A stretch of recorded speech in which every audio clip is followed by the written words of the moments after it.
Hello बच्चों, कैसे हैं आप सब। बेटा ये 12th फिजिक्स के पॉइंट ऑफ व्यू से बहुत इंपॉर्टेंट वीडियो है।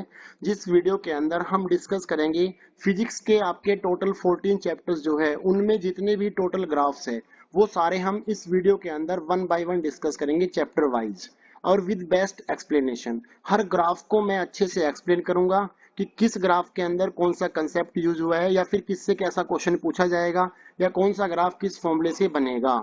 दूसरी बात मैं आपको बता दूं कि इस वीडियो को पूरा देखने के बाद आप इतने कॉन्फिडेंट हो जाएंगे कि बेटा जो भी आपके पेपर में ग्राफ आएगा पहली बात तो वो आपसे नहीं छूटेगा।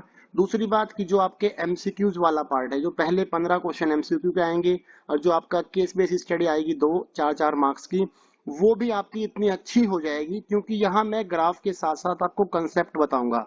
और आपके जो एमसीक्यू में है कई सारे क्वेश्चंस ना टू द पॉइंट फंस जाते हैं यदि आपका कंसेप्ट क्लियर है तो चलिए बेटा, आप इस वीडियो को बेसिकली ग्राफ कम कंसेप्ट वीडियो भी बोल सकते हैं, जिसमें हम दोनों चीजें वन बाय वन डिस्कस करते रहेंगे। चलिए बेटा देखो, पहला चैप्टर है आपका इलेक्ट्रिक चार्ज एंड फील्ड, जिसमें यहाँ जो मैंने ग्राफ बना रखा है ये पहला ग्राफ है बेटा। यहाँ पे इलेक्ट्रिक फील्ड लाइंस वाले ग्राफ है यहाँ पे। तो आपको पता होना चाहिए कि इलेक्ट्रिक फील्ड लाइंस क्या होती है। तो इलेक्ट्रिक फील्ड लाइंस क्या होती है कि वो इमेजिनरी लाइंस जो इलेक्ट्रिक फील्ड की प्रेजेंस को दिखाती है। इन इलेक्ट्रिक फील्ड लाइंस को जो है हम लाइन ऑफ फोर्स भी बोलते हैं। ध्यान रखना ये चीजें भी, क्या बोलते हैं बेटा, इनको लाइन ऑफ फोर्स बोलते हैं। इलेक्ट्रिक फील्ड लाइंस की कुछ प्रॉपर्टीज होती है जिसको मैं आपको एक वर्ड में समझा देता हूं। मैंने एक ट्रिक बना रखी है इलेक्ट्रिक फील्ड लाइंस की प्रॉपर्टीज के लिए, स्प्लिट आइज। देखो स्प्लिट आइज जो है ये 7 वर्ड है, इसे आप समझ सकते हो। एस का मतलब होता है बेटा electric field line starting from positive and ending eight negative. आप सुनते रहना मेरी बात, मैं प्रॉपर लिख नहीं रहा हूँ। एस का मतलब है starting from positive and ending eight negative. मतलब कि जो इलेक्ट्रिक फील्ड लाइंस है वो पॉजिटिव चार्ज से शुरू होती है और नेगेटिव पे एंड होती है। यहाँ से कई बार 1 मार्क में ये क्वेश्चन ये भी आता है कि Y electric field lines never form close loop because they start from positive and ending eight negative. ठीक है, क्योंकि पॉजिटिव से शुरू होगी और नेगेटिव पे खत्म हो जाएगी तो बेटा क्लोज लूप कैसे बनाएगी। क्लोज लूप तब बनाएगी ना यदि वो घूम के वापस आ जाए ना, क्योंकि यहाँ पे घूम के वापस नहीं जाती इसलिए वो क्लोज लूप फॉर्म नहीं करती। दूसरी बात बेटा, दूसरी प्रॉपर्टी क्या है, पी का मतलब होता है परपेंडिकुलर, कि ये जो इलेक्ट्रिक फील्ड लाइंस है वो सरफेस के परपेंडिकुलर होती है।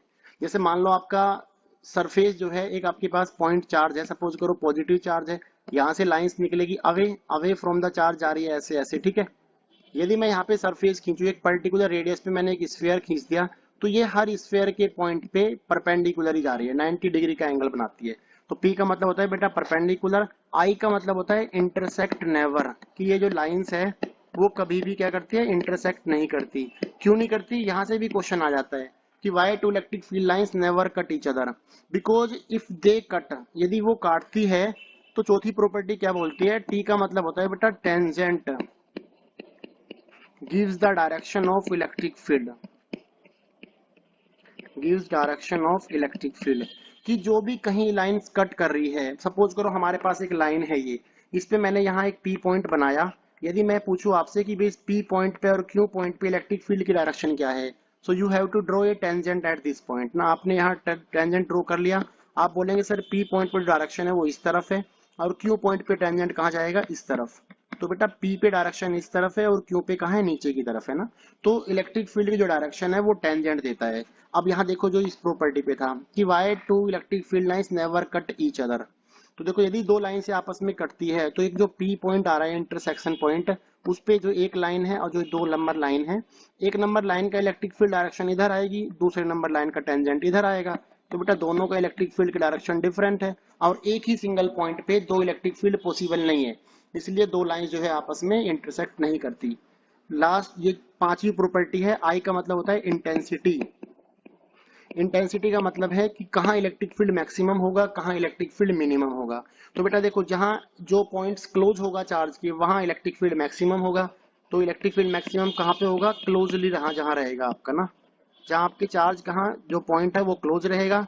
मिनिमम कहाँ पे होगा, फार अवे, जब आपका पॉइंट जो है वो चार्ज से दूर रहेगा। सी का मतलब होता है बच्चे कॉन्ट्रैक्ट। कई बार डायरेक्ट इलेक्ट्रिक फील्ड लाइंस की प्रॉपर्टीज भी लिखवा लेता है, तो कॉन्ट्रैक्ट लॉन्गिट्यूडनली, इस प्रॉपर्टी को समझ लो। कॉन्ट्रैक्ट का मतलब होता है सिकुड़ना, कि जैसे मान लो आपके पास एक पॉजिटिव चार्ज है, एक आपका नेगेटिव चार्ज है, तो आपने पहली प्रॉपर्टी पढ़ी है कि भाई जो इलेक्ट्रिक फील्ड लाइंस है वो पॉजिटिव से शुरू होती है और नेगेटिव पे एंड होती है, तो इसके हिसाब से ये हो गया। अगली लाइन दोबारा जो आएगी लाइन इसके ऊपर कट नहीं करेगी। आपने पढ़ा है कि लाइंस जो है आपस में इंटरसेक्ट नहीं करती, तो क्या होता है थोड़ी सी लाइन जो है वो मुड़ जाती है, इसे बोलते हैं बेटा कॉन्ट्रैक्ट होना, सिकुड़ जाना। लॉन्गिट्यूडनल मतलब ऊपर की तरफ ना, ये होता है लॉन्गिट्यूड, ये होता है लैटिट्यूड आपका, ठीक है। तो लॉन्गिट्यूडनली लाइंस का मुड़ जाना, तो ये भी इसकी एक प्रॉपर्टीज है, ठीक है। अगली प्रॉपर्टी क्या है, ई का मतलब होता है बेटा exert lateral pressure, exert lateral pressure, कि जो लाइंस है आपस में लेटरली प्रेशर लगाती है। ये प्रॉपर्टी जो लिखी गई है वो लिखी गई है बेटा दो पॉजिटिव चार्ज के लिए, एक पॉजिटिव चार्ज ये है, एक चार्ज ये है। आपको पता है कि पॉजिटिव से लाइंस अभी निकलती है, ऐसे ऐसे लाइंस जाती है आपकी ना, ठीक है बेटा। यहाँ से भी लाइन जाएगी लेकिन दोनों लाइन आपस में कट नहीं कर सकती, तो क्या होता है ये वाला जो चार्ज है वो इस पे रिपल्शन का फोर्स लगा, जिसकी वजह से लाइन जो है वो ऐसे मुड़ जाती है ऊपर की तरफ। तो ये जो चार्ज है आपस में क्या कर रहे हैं, एक प्रेशर अप्लाई करते हैं, जिसकी वजह से लाइन जो है वो बैंड हो जाती है। इसी को लिखा गया है यहाँ पे कॉन्ट्रैक्ट लॉन्गिट्यूडनली, ठीक है बेटा। सॉरी, ई का मतलब है एग्जैक्ट लैटरल प्रेशर। अब आ जाओ अपने इसके ऊपर, ग्राफ्स के ऊपर ना। देखो यहाँ पहला ग्राफ दिखा रहा है बेटा कि 4 इलेक्ट्रिक फील्ड लाइंस बनी है पॉजिटिव पॉइंट चार्ज के लिए। वो मैं आपको बता चुका हूँ पहले ही कि पॉजिटिव से जो लाइंस है वो कहाँ जाती है, अवे जाती है, और नेगेटिव की लाइन जाती है बच्चे टुवार्ड्स ना। जो नेगेटिव चार्ज कहीं पर भी होगा तो लाइंस उस तरफ चली जाएगी। तो पहला तो ग्राफ बन गया आपका, देखो पॉजिटिव की वजह से लाइंस अवे है, नेगेटिव की वजह से लाइंस टुवार्ड्स है। यहाँ पे ये बना रखा है पॉजिटिवली प्लेन कंडक्टर है आपके पास, एक शीट है आपके पास। आपको पता है कि बेटा शीट आपके पास मान लो ये है, इस पे पॉजिटिव है, तो आपने ये प्रॉपर्टी पढ़ी है सेकंड वाली। ये क्या बोलती है कि जो लाइंस है वो सरफेस के परपेंडिकुलर होती है, तो लाइंस यहाँ से अवे फ्रॉम द चार्ज आती है ऐसे ना, पॉजिटिव है ना तो अवे जाएगी और सरफेस पे 90 डिग्री बनाते हुए जाएगी, इसलिए आपके यहाँ ऐसा ग्राफ बना रखा है। ये वाला ग्राफ देखो 2 इक्वल पॉजिटिव चार्ज के लिए है, जो मैं डिस्कस कर चुका हूँ पहले ही, ठीक है। अगला ग्राफ देखो बेटा, ये वाला ग्राफ डाइपोल के लिए है, क्योंकि डाइपोल का मतलब था एक पॉजिटिव और एक नेगेटिव का कॉम्बिनेशन। तो यहाँ पे एक पॉजिटिव है एक नेगेटिव है आपका, जो मैं आपको ये सिखा चुका हूँ देखो। क्योंकि पॉजिटिव और नेगेटिव चार्ज क्या करते हैं, पॉजिटिव से लाइन जो है नेगेटिव में जाएगी और दूसरी लाइन जो है वो बेंड हो जाती है हल्की हल्की सी, जिसको हम बोलते हैं कॉन्ट्रैक्ट लॉन्गिट्यूडनली प्रॉपर्टी के हिसाब से, ठीक है। अगले ग्राफ पे आते हैं। ये ग्राफ है बेटा गॉस थ्योरम के। आपने पढ़ा होगा गॉस थ्योरम क्या बोलती है, कि जो गॉस थ्योरम होती है बेसिकली वो होती है कि किसी भी क्लोज सरफेस के अंदर कितना चार्ज रखा है, वहां से कितना फ्लक्स निकलेगा वो बताती है आपकी गॉस थ्योरम। तो ध्यान रखना गॉस थ्योरम स्पेशली किसके लिए है बेटा, क्लोज सरफेस के लिए है। मैं आपको साथ साथ बताते चलूंगा कुछ कुछ इंपॉर्टेंट चीजें। तो गॉस थ्योरम की 3 एप्लीकेशंस है। एक है बेटा इसकी वजह से हम नंबर 1 एप्लीकेशन समझना। पहली एप्लीकेशन है कि भाई इलेक्ट्रिक फील्ड निकालना हमें एक स्ट्रेट इनफाइनाइट लाइन की वजह से। आपने एक लाइन के ऊपर चार्ज ड्रॉ कर दिया, पॉजिटिव चार्ज छोड़ देते हैं मान लो, तो यहाँ इसकी वजह से एक पॉइंट P है जो कि यहाँ से R सेपरेशन पे है, तो यहाँ कितना फील्ड बनता है, तो जो यहाँ हमारा फील्ड आता है उसकी वैल्यू होती है बेटा lambda upon 2 pi epsilon not R। आपका क्वेश्चन आता है कि आप जो है ग्राफ बना के दिखाइए इलेक्ट्रिक फील्ड वर्सेस आर का, तो आपको साफ दिख रहा होगा कि इलेक्ट्रिक फील्ड कैसे है, आर पे इनवर्सली है। आर बढ़ेगा तो बेटा ई की वैल्यू क्या होती है, डिक्रीज होती है। तो इलेक्ट्रिक फील्ड की value in case of infinitely line charge sheet की वजह से गॉस थ्योरम के हिसाब से ग्राफ कैसे बनेगा, जितना आर बढ़ेगा उतना ई घटेगा। तो बेटा ये ग्राफ किसका है, in case of infinite line charge की वजह से है, ठीक है। दूसरा ग्राफ जो है वो शीट की वजह से है। जो इसकी दूसरी एप्लीकेशन होती है गॉस की, वो होती है आपके पास एक प्लेन शीट है, प्लेन चार्ज शीट है आपके पास, ठीक है, जिसका कुछ एरिया है। मान लो आपके पास एक शीट है, आपने इस पे पॉजिटिव चार्ज ड्रॉ कर रखा है या मान लो नेगेटिव चार्ज ड्रॉ कर रखा है, उससे फर्क नहीं पड़ेगा कुछ। पॉजिटिव हुआ तो लाइंस जो है अवे फ्रॉम द चार्ज जाएगी, सीट से ऐसे बाहर निकलेगी। यदि नेगेटिव हुआ तो लाइंस जो है अंदर की तरफ आ जाएगी बस। तो एक पॉइंट फिर आपके पास P पॉइंट है, सेंटर से R सेपरेशन पे है, तो जो यहाँ इलेक्ट्रिक फील्ड बनता है उसकी वैल्यू आती है बेटा सिग्मा अपॉन 2 एप्सिलॉन नॉट। जो सिग्मा होता है आपका वो होता है सरफेस चार्ज डेंसिटी, जो कि सरफेस चार्ज डेंसिटी क्या होता है, ये होता है चार्ज पर यूनिट एरिया। तो ये जो इलेक्ट्रिक फील्ड है वो आर पे इंडिपेंडेंट है, ये आर पे डिपेंड ही नहीं करता बेटा। तो यहाँ से यदि मैं इसका ग्राफ बनाऊंगा कि ग्राफ बनाइए आप इनफाइनाइटली चार्ज शीट के लिए आर वर्सेस इलेक्ट्रिक फील्ड का, तो ये तो इंडिपेंडेंट है, तो क्या रहेगा एक स्ट्रेट लाइन ग्राफ आ जाएगा सीधा, ठीक है। तीसरी बेटा इसकी एप्लीकेशन है in case of spherical shell. आपके पास एक सेल है, सेल पे आपने पूरे पे सरफेस पे जो चार्ज ड्रॉ कर रखा है क्यों, इसके हिसाब से हम जो है 3 पॉइंट्स लेते हैं। एक पहला पॉइंट है जो कि मान लो इसकी रेडियस r है। पहला पॉइंट है बेटा small r is greater than capital R। इसका मतलब पॉइंट आपका कहाँ है, आउटसाइड द सरफेस है। दूसरा पॉइंट हम क्या करते हैं, r को जो है r के बराबर पुट अप कर देते हैं, तो ये ऑन द सरफेस आ जाता है। तीसरा पॉइंट है इनसाइड रख देते हैं, मतलब कि r लेस देन r आ जाता है। तो तीनों केसेस में आपसे पूछता है कि आप जो है इलेक्ट्रिक फील्ड वर्सेस आर का ग्राफ बनाओ इन केस ऑफ स्फेरिकल सेल। तो आपको इलेक्ट्रिक फील्ड और उसके लिए क्या है, गोस की थर्ड एप्लीकेशन है ये ना, ठीक है। तो यहाँ पे देखो मैं आपको समझा देता हूँ। यदि चार्ज सरफेस पे है तो आप देखते हैं कि जो अंदर यदि आप पॉइंट लेते हैं तो अंदर इलेक्ट्रिक फील्ड की वैल्यू कितनी होती है, 0 होती है, ध्यान रखना, ऑन द सरफेस तक। और जो सरफेस पे फील्ड होता है बेटा वो एक सिंगल चार्ज की तरह बिहेव करता है, तो यहाँ आ जाता है k Q by R square. और जो आउटसाइड आता है वो इलेक्ट्रिक फील्ड होता है हमारा k Q by R square. तो आप ऑब्जर्व करते हो कि इलेक्ट्रिक फील्ड अंदर तो 0 है और सरफेस पे मैक्सिमम रहता है, आपका कांस्टेंट है, लेकिन जो आउटसाइड है वो बेटा कैसा है, r पे जो है इनवर्सली प्रोपोर्शनल है।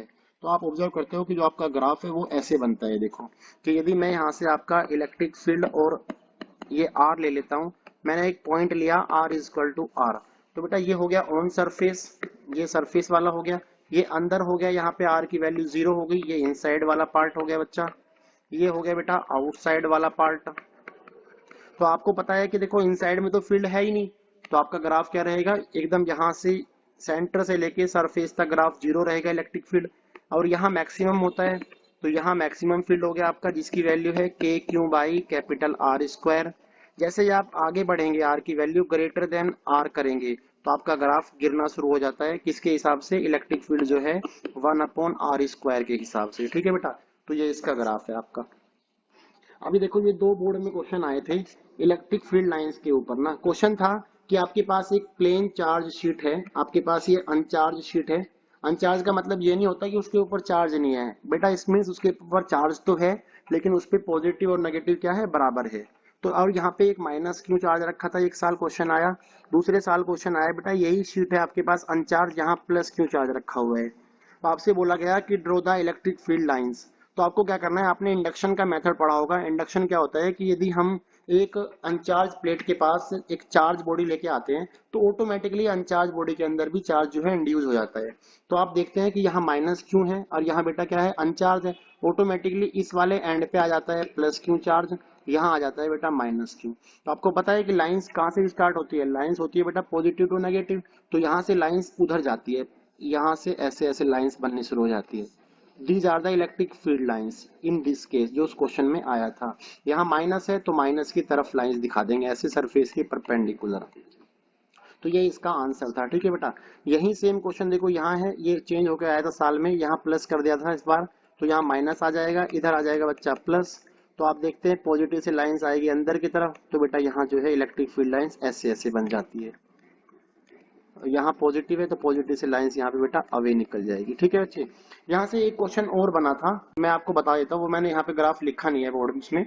तो एक क्वेश्चन था कि आपके पास जो है बेटा, आपके पास मान लो ये 2 प्लेटें हैं, एक आपकी पॉजिटिव है, दोनों जो है अनचार्ज प्लेटें हैं आपकी, यहाँ पॉजिटिव चार्ज है, यहाँ आपका नेगेटिव चार्ज है। बोला गया है कि इलेक्ट्रिक फील्ड लाइंस बनाइए आप इस प्लेट के केस में। तो आपको पता है यहाँ पॉजिटिव है तो ऑटोमेटिकली यहाँ नेगेटिव आ जाएगा इस एंड पे, और यहाँ आ जाएगा बेटा पॉजिटिव, और यहाँ नेगेटिव है तो यहाँ आ जाएगा बच्चा पॉजिटिव इंडक्शन की वजह से, और यहाँ आ जाएगा आपके पास नेगेटिव चार्ज ना। अब देखो पॉजिटिव से लाइंस कैसे बनेगी, नेगेटिव की साइड जाएगी, ऐसे ऐसे लाइंस जाएगी, यहाँ से बेटा ऐसे आ जाएगी ये ना, यहाँ वाले में क्या है पॉजिटिव से नेगेटिव, है इस तरफ जाएगी लाइंस, ऐसे ऐसे लाइंस चली जाएगी।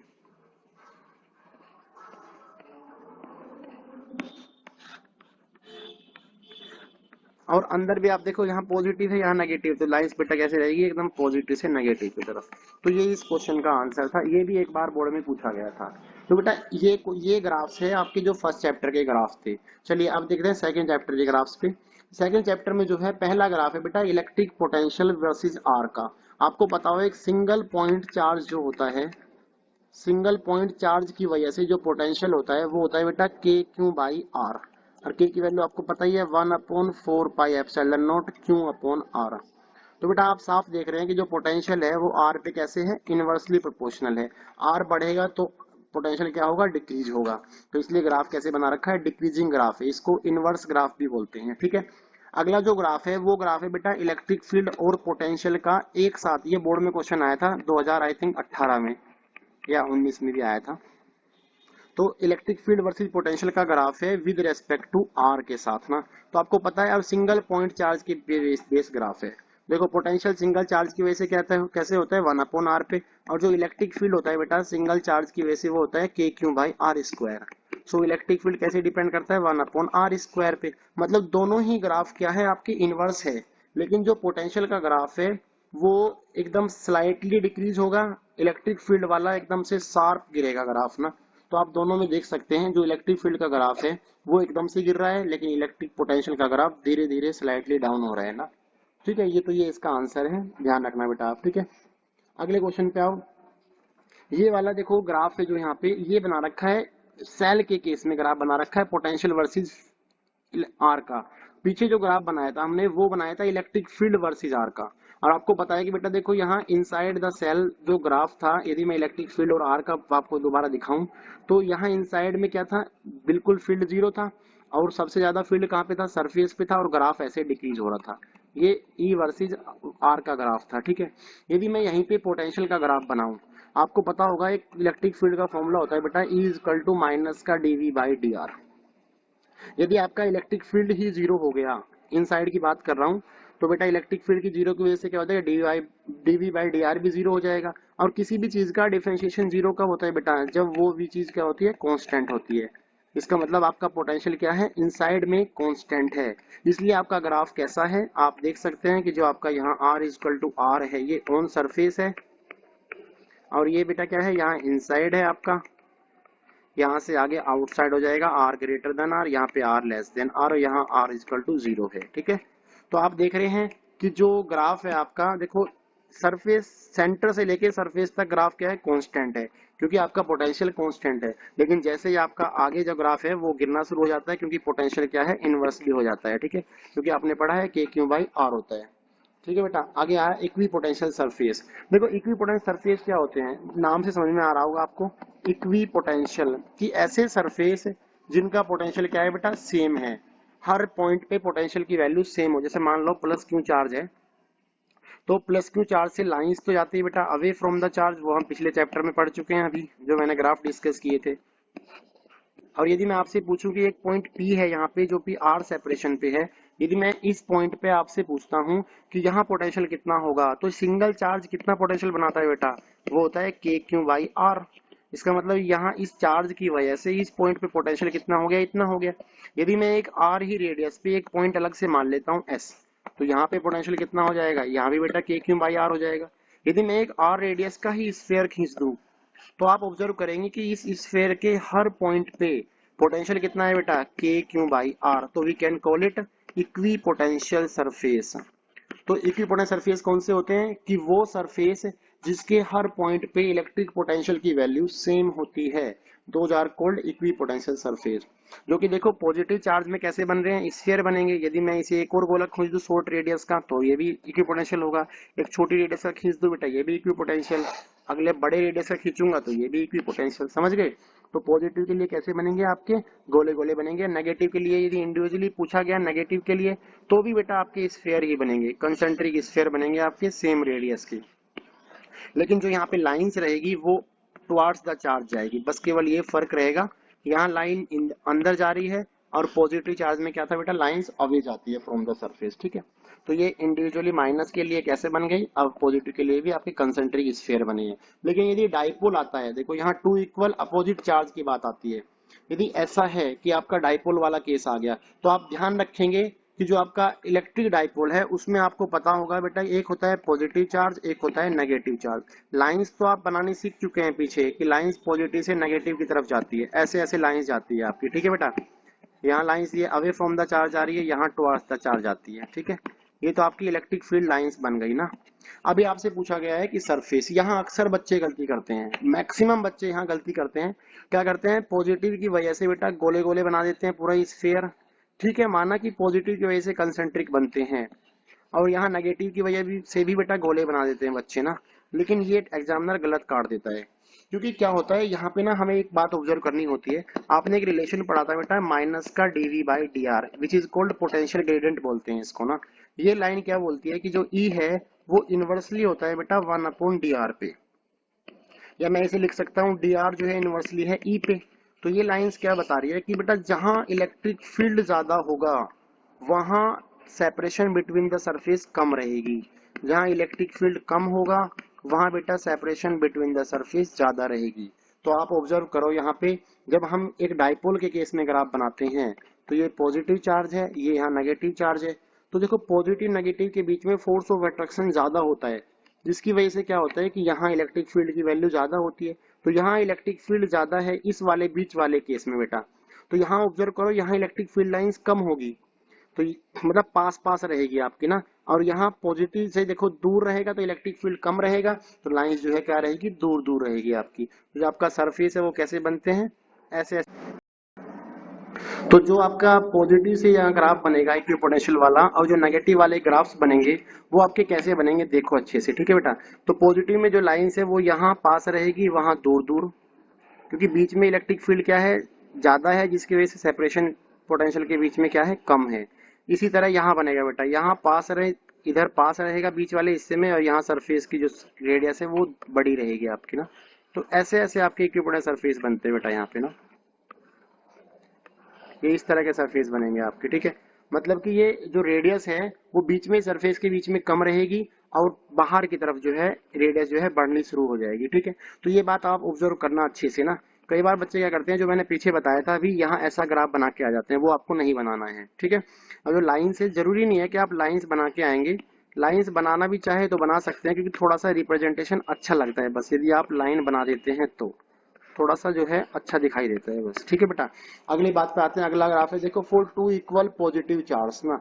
अब आपके यदि दोनों चार्ज बराबर हो जाए, दोनों चार्ज बराबर हो जाएंगे तो क्या होता है, यदि आपका यहाँ एक पॉजिटिव है दूसरा भी पॉजिटिव चार्ज है, तो यहाँ देखो यहाँ रिपल्शन होता है ज्यादा, तो यहाँ ज्यादा फोर्स होता है, जिसकी वजह से यहाँ इलेक्ट्रिक फील्ड कम होता है, सॉरी ज्यादा रिपल्शन रिपल्शन ज्यादा होने की वजह से इलेक्ट्रिक फील्ड की वैल्यू कम होती है, और फील्ड कम होता है तो आपको क्या देखते हैं कि आपका जो इक्विपोटेंशियल सरफेस है यहाँ जो है फील्ड कम होने की वजह से सेपरेशन जो है उनके बीच में कैसी होती है, ज्यादा होती है। तो जिसकी वजह से ग्राफ आपका कैसे बन जाता है, ऐसे ग्राफ बन जाता है। देखो आप ऑब्जर्व कर रहे होंगे कि यहाँ देखो ये लाइन से बेटा इधर यहाँ क्लोज है और यहाँ बीच वाले हिस्से में क्या है, दूर दूर है, ठीक है बच्चे। अगले ग्राफ पे आओ, अगला ग्राफ है बेटा कैपेसिटेंस पे बेस। ये ग्राफ क्या दिखा रहा है, क्यू वर्सेस सी का ग्राफ है। और ये क्वेश्चन, ये बोर्ड में क्वेश्चन पूछा गया है पहले।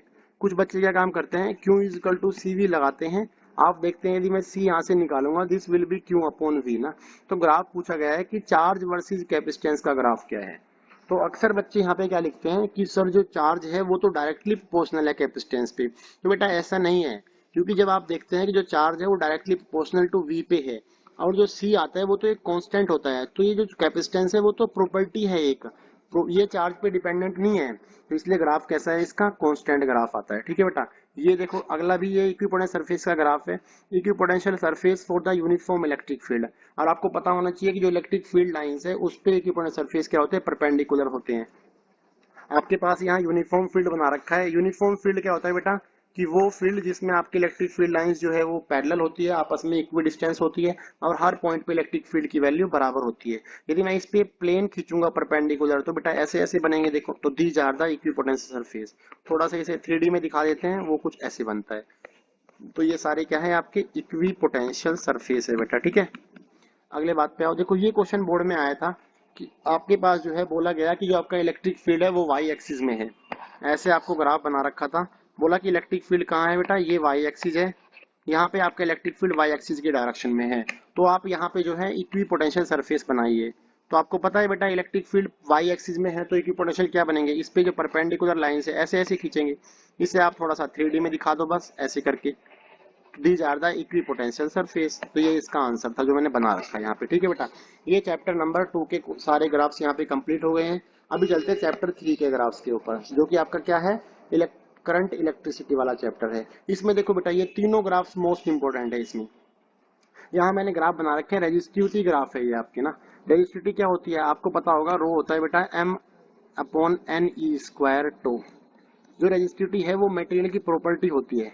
कई बार बच्चे यहाँ से भी कंफ्यूज रहते हैं। तो जो रेजिस्टिविटी है बेटा वो लेंथ या एरिया पे डिपेंड नहीं करती, ये मटेरियल पे डिपेंड करती है। यदि आपने मटेरियल चेंज किया है तो चेंज होगी रेजिस्टिविटी, अदरवाइज चेंज नहीं होगी।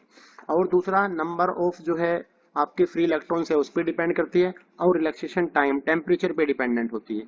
तो यहाँ आप ऑब्जर्व करते हो ये जो फॉर्मूला है वो स्पेशली मेटल्स के लिए है, जो आपके कंडक्टर है उसके लिए फॉर्मूला है, ठीक है। आप क्या देखते हो जो रिलैक्सेशन टाइम है ये किस पे डिपेंड करता है, टेम्परेचर के ऊपर। यदि आप बेटा टेम्परेचर बढ़ा देते हैं तो रिलैक्सेशन टाइम है, जो इलेक्ट्रॉन्स के कोलिजन का टाइम है बीच के दो इलेक्ट्रॉन्स के, वो हो जाता है डिक्रीज। जिसकी वजह से क्या होता है, आप देखते हैं रेजिस्टिविटी जो रो है वो इनवर्सली टू टो है। यदि टेम्परेचर बढ़ने पे क्या हुआ, टो डिक्रीज हो गया, टो डिक्रीज होते ही बेटा रेजिस्टिविटी बढ़ जाती है। तो आप देखते हैं टेम्परेचर पे रेजिस्टिविटी क्या होगी, डायरेक्टली प्रोपोर्शनल। इसलिए ग्राफ कैसे बनता है, ऐसे बनता है। तो टेम्परेचर बढ़ने पे आपका जो रेजिस्टिविटी है वो इंक्रीज हो जाती है, ठीक है बेटा। ये आपका रेजिस्टिविटी का ग्राफ है इसका कॉपर के केस में। दूसरी बात, टेम्परेचर वर्सेस रो का ग्राफ है नाइक्रोम वाले एलॉय वाले केस में ना। तो एलॉय में ग्राफ क्या होता है, स्ट्रेट लाइन चलता है, मतलब कि कुछ एलॉय ऐसी है जो है डिपेंडेंट नहीं होती, ठीक है। जैसे कि आपकी कौन से वाले, जिससे आपका मीटर बेज और पोटेंशियोमीटर की वायर बनी होती है।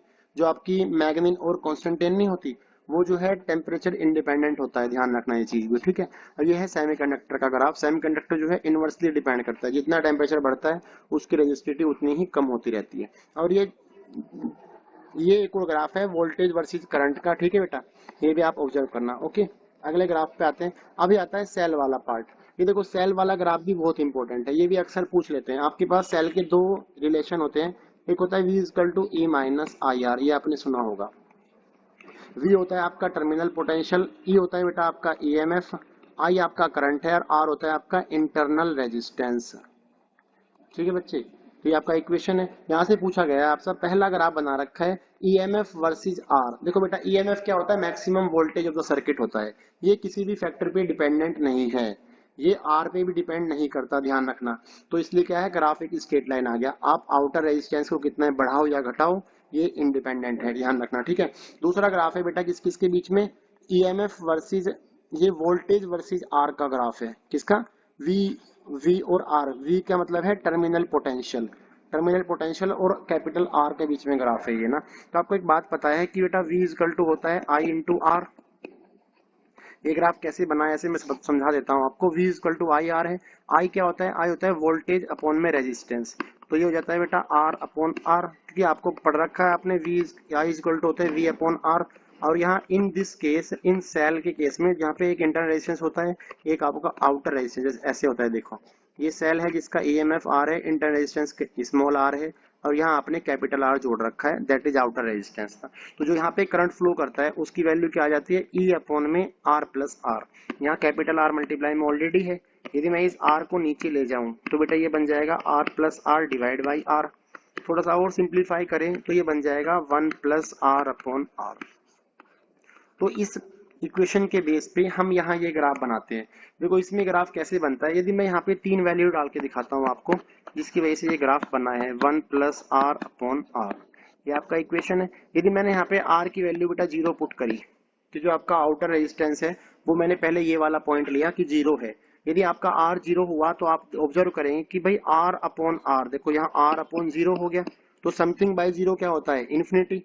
यदि इन्फिनिटी हो गया तो 1 प्लस इन्फिनिटी क्या होगा, इन्फिनिटी, तो नीचे इन्फिनिटी आ गया, और समथिंग बाय इन्फिनिटी क्या होता है, 0। तो V इक्वल टू कितना आ गया, 0। तो पहला पॉइंट आ गया बेटा R 0, तो आपका V भी 0। यदि मैं R को इन्फिनिटी कर दूं, जैसे मैं R इन्फिनिटी कर देता हूं, तो R अपॉन इन्फिनिटी है यहाँ पे नीचे, समथिंग बाय इन्फिनिटी क्या होता है, 0। तो यहाँ 1 प्लस 0 1 हो गया, इसका मतलब V इक्वल टू क्या हो गया, E आ गया आपका मैक्सिमम वोल्टेज। यदि मैं R को स्मॉल r के बराबर कर दूं बेटा, तो ये कैंसिल आउट हो गया, यहाँ 1 प्लस 1 2 हो गया, तो जो आपका टर्मिनल पोटेंशियल है वो हो गया बेटा E अपॉन 2। तो आप ऑब्जर्व करते हैं कि हमारे पास तीन वैल्यूज आ गई बच्चा। तो R इक्वल टू जब 0 है तो 0 है, जब आप R की वैल्यू इन्फिनिटी कर देते हैं तो आप देखते हैं कि जो इसकी मैक्सिमम पीक वैल्यू है वो E हो जाती है।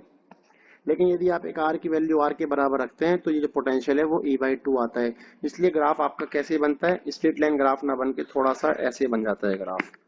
तो आप ध्यान रखना, ये जो पीक पॉइंट है वो इन्फिनिटी है जहाँ पे E है, और एक यहाँ पॉइंट दिखा रखा है जो R इक्वल टू R है, तो बेटा यहाँ कितना है, ये E/2 है। और ये potential, terminal potential versus capital R का ग्राफ है, ध्यान रखना बेटा, ठीक है। अगले ग्राफ को डिस्कस करते हैं। ये है V वर्सेस I का ग्राफ, ये भी सेल का ही ग्राफ है, लेकिन आप ये इक्वेशन से समझ सकते हैं V equal to E minus I R होती है। तो V क्या है, इनवर्सली टू माइनस पे I है, इसलिए स्लोप क्या है इसका, डिक्रीजिंग है, ठीक है बेटा। अगले ग्राफ पे आ जाओ। अब आए चैप्टर 4 के ग्राफ ना। चैप्टर 4 के ग्राफ क्या है, मैग्नेटिक फील्ड वाले ग्राफ से। देखो ये पहला ग्राफ जो है मैग्नेटिक फील्ड लाइंस को शो कर रहा है स्ट्रेट कंडक्टर के लिए। देखो करंट यदि ऊपर है, करंट ऊपर है, तो आप राइट हैंड स्क्रू रूल से निकाल सकते हैं कि मैग्नेटिक फील्ड लाइंस अंदर जाएगी, तो यहाँ से जो है लाइंस अंदर जाएगी और यहाँ से बाहर लाइंस आएगी। तो बेटा लाइंस ऐसे ऐसे गोला में लाइंस बनती है, ये अंदर जा रही है, यहाँ से बाहर, अंदर, ये बाहर, ठीक है। ये वाला ग्राफ इस पे है। ये करंट की डायरेक्शन चेंज कर दी तो ग्राफ जो है उल्टा हो गया, ठीक है। ये वाला क्या है, variation of be with distance from a straight conductor. ये एक स्ट्रेट कंडक्टर की वजह से ग्राफ है आपका, ठीक है, जो कैसे डिपेंड करता है, इनवर्सली होता है 1/r पे। तो ये आपका ग्राफ है स्ट्रेट वायर की वजह से। ये मैग्नेटिक फील्ड लाइन है सर्कुलर लूप की वजह से, ठीक है। ये 10th क्लास का क्वेश्चन है, ये अब नहीं पूछा जाएगा मे बी, ठीक है बेटा। अगले ग्राफ पे आते हैं। ये ग्राफ है बेटा, देखो सोलेनोइड के केस में आपने सोलेनोइड के बारे में पढ़ा है कि जो सोलेनोइड है उस पे जो मैक्सिमम मैग्नेटिक फील्ड होता है इनसाइड में होता है, ठीक है ना, जिसकी वैल्यू कितनी होती है, इसकी वैल्यू होती है μ0 Ni, ठीक है। लेकिन यदि हम एंड्स पे देखिए, उसके सोलेनोइड के एंड के ऊपर, जैसे ये सोलेनोइड है बेटा हमारे पास, ये आपने बैटरी लगा रखी है यहाँ पे, यदि मैं इन दो हिस्सों पे देखूँ ना, तो जो मैग्नेटिक फील्ड है वो सेंटर वाले फील्ड का आधा हो जाता है, 1/2 μ0 Ni। ये मैंने अपने जो है अभी वीडियो आई थी पीछे मेरी इस चैप्टर की MCQs वाले, उसमें मैंने प्रॉपर एक्सप्लेन किया है, ठीक है बेटा। तो जिसने भी अपने मेरी अब तक PYQs वाली सीरीज ना देखी हो, जिसने MCQs वाली सीरीज ना देखी हो अभी, तो वो जल्दी से जल्दी उसे निपटा दे, क्योंकि बेटा वो भी आपका कॉन्फिडेंस गेन कर देगी आपके ना। जो आपके 2 मार्क्स 3 मार्क और 5 मार्क वाले क्वेश्चन है, वो अच्छे से कंसेप्ट मजबूत हो जाएगा और वो क्वेश्चन आपके अच्छे से कवर करने आ जाएंगे आपको ना। बोर्ड में एक भी क्वेश्चन उससे बाहर नहीं आएगा, ठीक है। और दूसरी बात मैं आपको बता दूं बेटा, थोड़ा सा बड़ा अजीब लगता है मेरे को भी कि बच्चों के लिए इतना एफर्ट लगाओ, बच्चों के लिए डाटा कलेक्ट करो, बस सारी चीजें एकदम व्यवस्थित तरीके से समझाओ एक एक एक्सप्लेनेशन के साथ में, लेकिन बच्चा फिर भी पूरी वीडियो देख लेता है लेकिन सब्सक्राइब नहीं करता। तो बेटा आपसे एक यही उम्मीद है कि आप जो है थोड़ी सी मेहनत को जो है तवज्जो दे और सब्सक्राइब जरूर कर दे, ज्यादा से ज्यादा शेयर करे, जिससे कि मैक्सिमम बच्चों तक वीडियो पहुंच सके, ठीक है बेटा। तो जो ये ग्राफ है मैग्नेटिक फील्ड वर्सेस डिस्टेंस का, वो कैसे बनता है आपका, यहाँ तक मान लेते हैं ये आपके एंड्स है, एंड्स तक मैक्सिमम मैग्नेटिक फील्ड होता है जिसकी वैल्यू होती है बेटा B इजकल टू μ0 Ni। लेकिन जैसे ही एंड आता है तो वो यहाँ ग्राफ जो है गिर जाता है ऐसे ना, ये आधा। तो यहाँ एंड्स पे जाके जो ग्राफ है वो कितना हो जाता है, इस पॉइंट पर हो जाता है ये आधा, यहाँ पे भी ये आधा चला गया, तो ये हो गया बेटा B/2। तो ये ग्राफ किसका है, ये आपका सोलेनोइड का ग्राफ है, और इसकी मैंने PDF भी अटैच कर रखी है डिस्क्रिप्शन में, वहां से आप आसानी से उसे डाउनलोड कर सकते हैं और एक्सप्लेनेशन मेरी इस वीडियो को देख के समझ सकते हैं, ठीक है बेटा।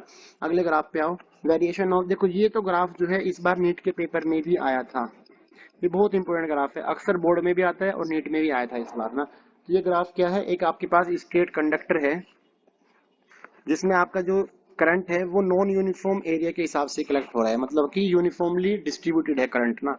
मान लो इस वायर में करंट आई है, इसकी रेडियस मान लेते हैं ए है, और यहाँ पे आपके पास पहला एक पॉइंट है जो कि R सेपरेशन पे है, तो यहाँ आपको बताना है कि मैग्नेटिक फील्ड की वैल्यू क्या होगी।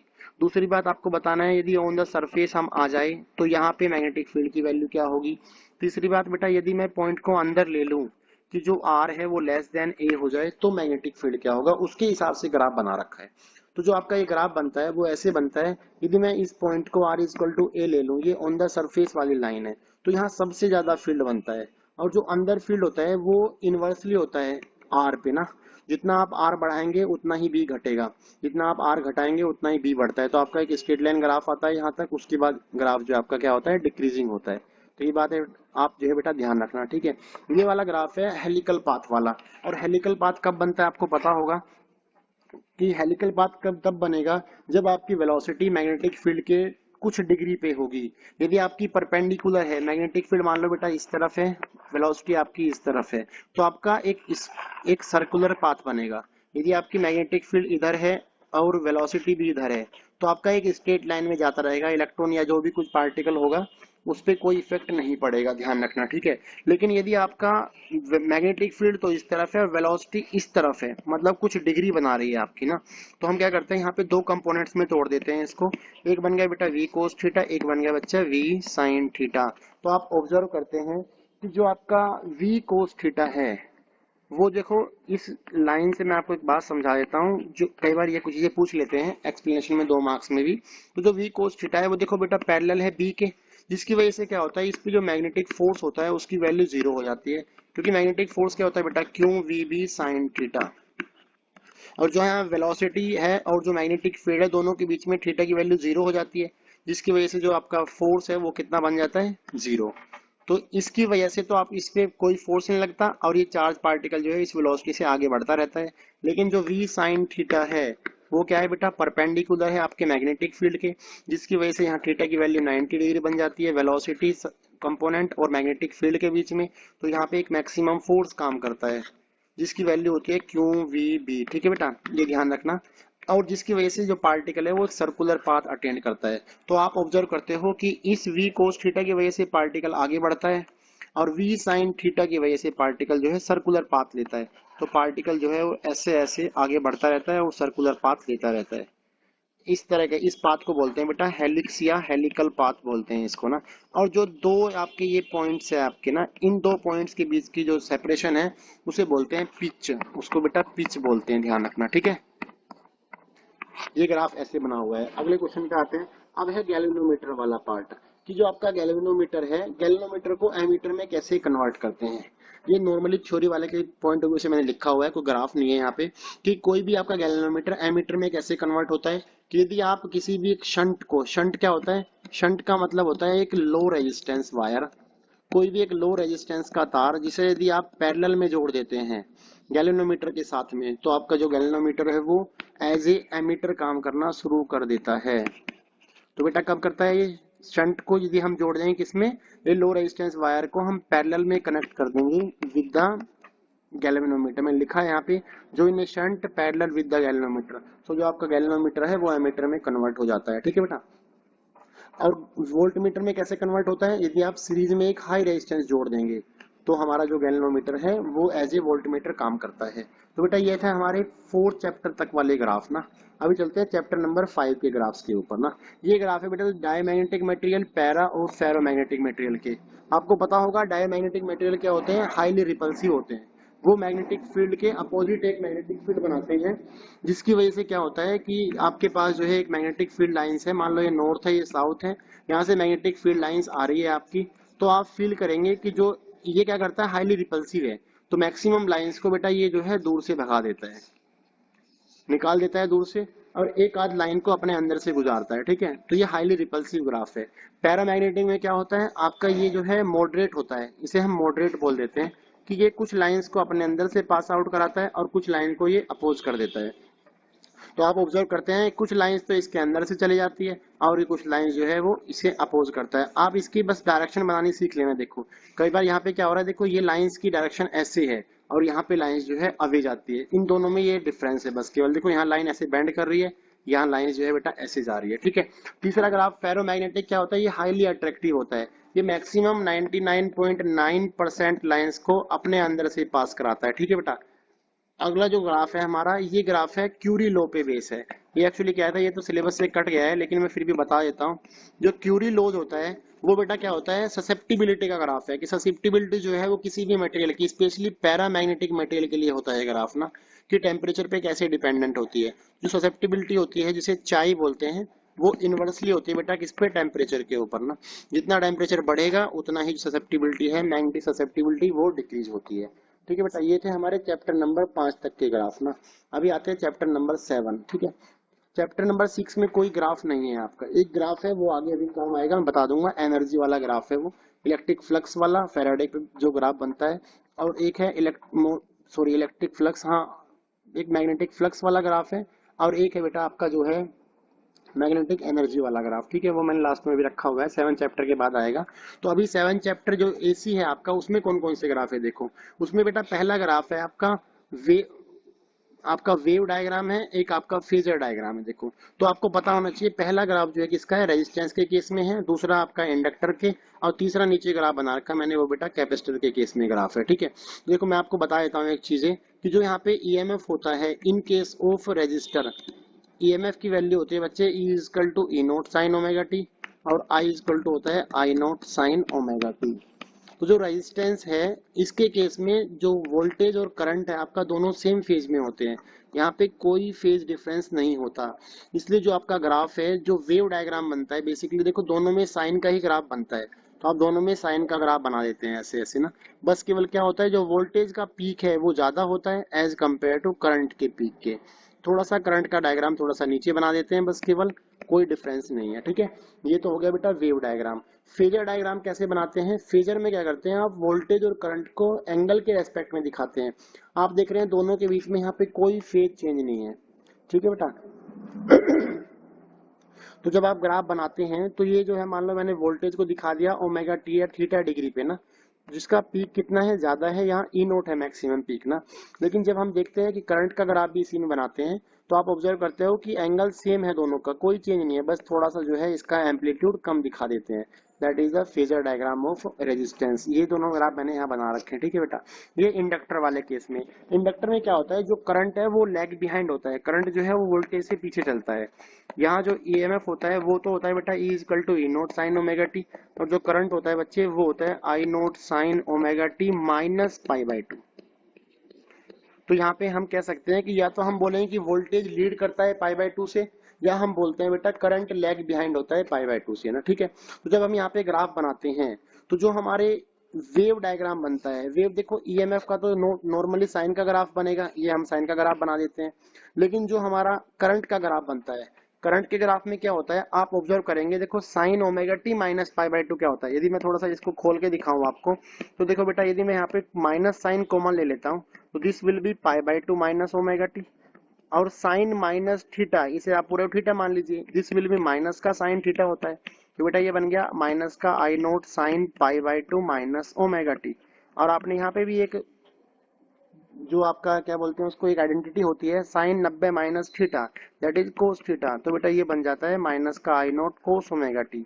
जो आपका यहाँ ग्राफ बनता है, इसका करंट का जो ग्राफ बनता है आपका, वो कैसे बनता है, माइनस में कोस का ग्राफ बनेगा। इसलिए ग्राफ कहाँ से शुरू होता है, माइनस में पीक से शुरू होता है ग्राफ ना, वो ग्राफ आपका ऐसे चला जाता है। बस करंट का एम्पलीट्यूड आपको थोड़ा सा कम दिखाना है, इसलिए आपका ग्राफ बेटा कैसे बन रहा है, यहाँ पे ऐसे बन रहा है। ये जो फेजर डायग्राम है, जो स्पेशली क्या है आपके पेपर में फेजर डायग्राम्स आते हैं, तो इसलिए आप फेजर डायग्राम समझ लीजिए बस केवल अच्छे से। देखो आप इंडक्टर वाले केस में है, दोनों में फेज डिफरेंस कितना है बेटा, पाई बाई टू का डिफरेंस है। कौन आगे है, वोल्टेज आगे है, और करंट जो है लैग बिहाइंड होता है पाई बाई टू से। ठीक है बेटा, तो जो ग्राफ है वो हमारा कैसे बन जाता है, आप वोल्टेज के ग्राफ को तो बेसिकली फेजर डायग्राम को ऐसे ही दिखाएंगे, यहाँ पे थीटा डिग्री पे दिखा दिया आपने, या ओमेगा टी लिख सकते हैं इसको।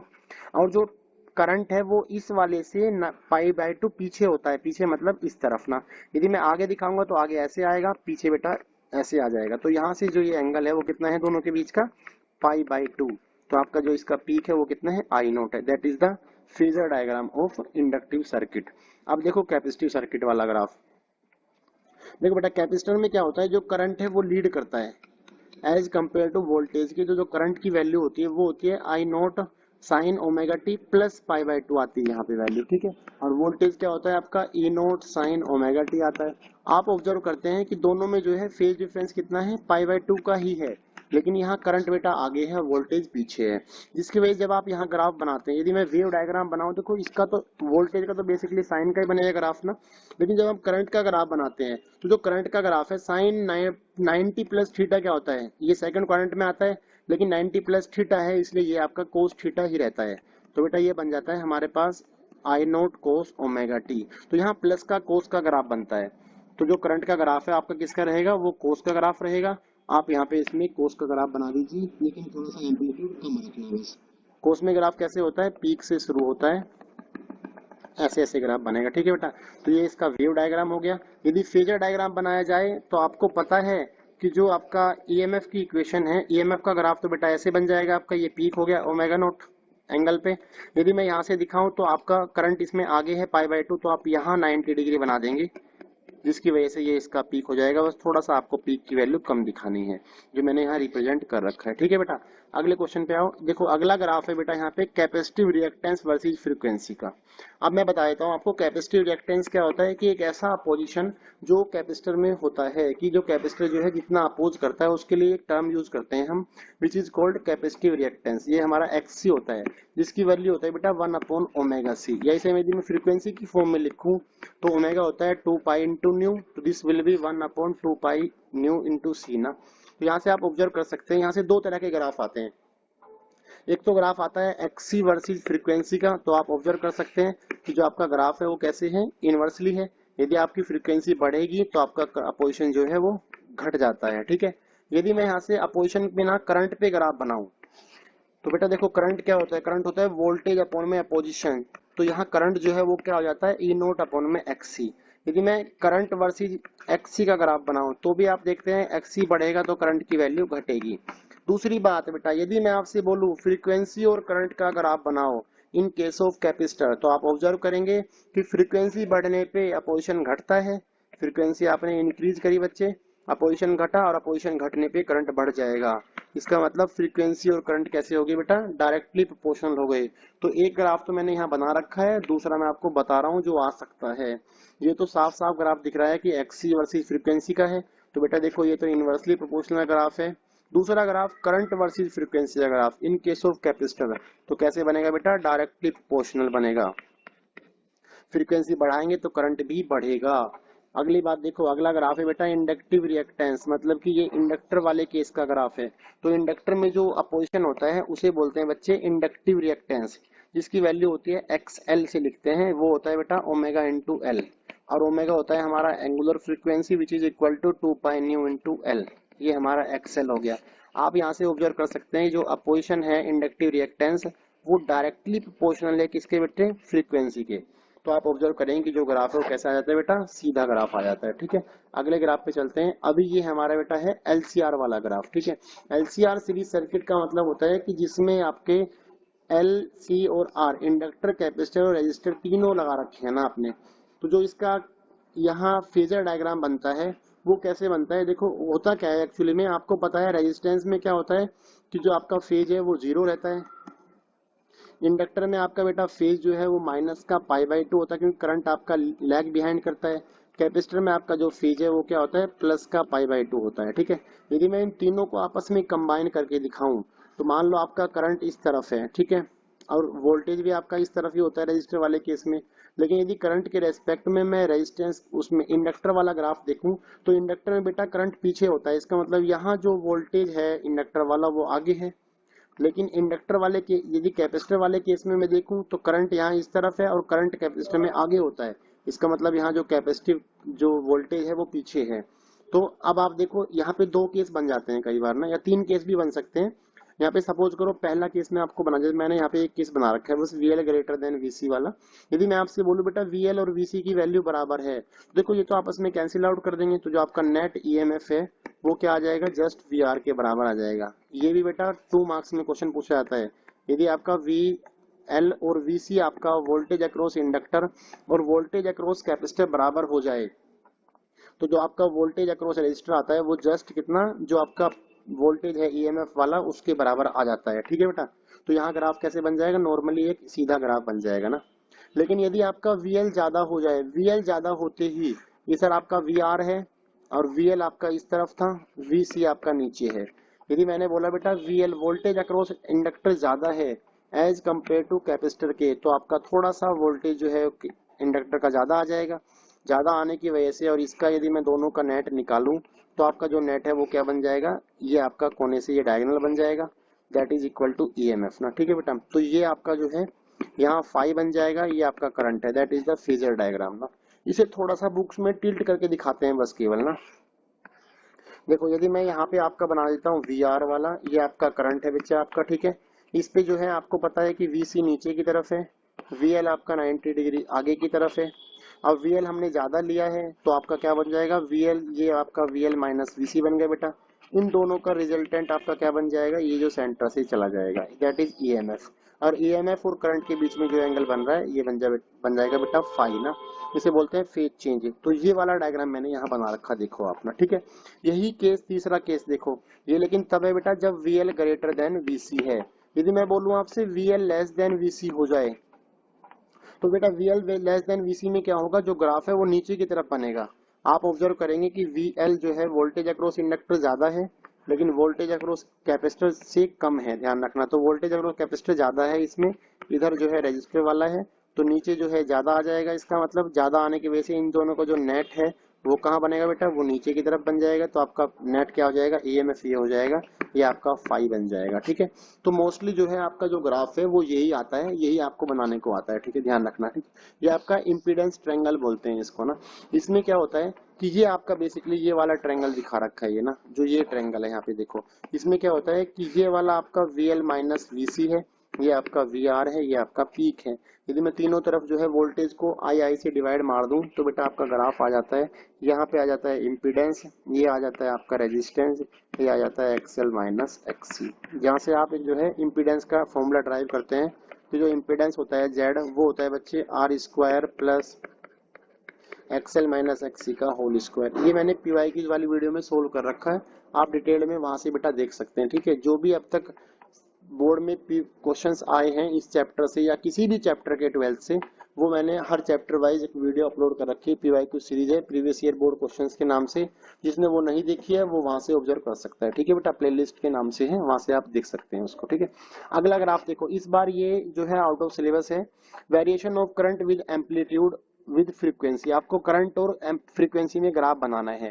देखो मैं इसको ग्राफ को यहाँ बता देता हूँ आपको। आपने देखा होगा एक रेजोनेंस कंडीशन होती है बेटा। रेजोनेंस कंडीशन का मतलब होता है कि आपका जब करंट की वैल्यू मैक्सिमम बन जाए। अब बेटा करंट की वैल्यू मैक्सिमम कब बनती है, जब आपका इम्पीडेंस जो है वो मिनिमम बन जाए। इम्पीडेंस का मतलब होता है अपोजिशन इन LCR। और इम्पीडेंस मिनिमम कब बनता है, जब आपका बेटा XL इक्वल टू XC हो जाए। और XL और XC इक्वल कब होते हैं, आपके पास एक फ्रीक्वेंसी आते हैं omega equal to 1/√LC। This frequency is said to be resonant frequency.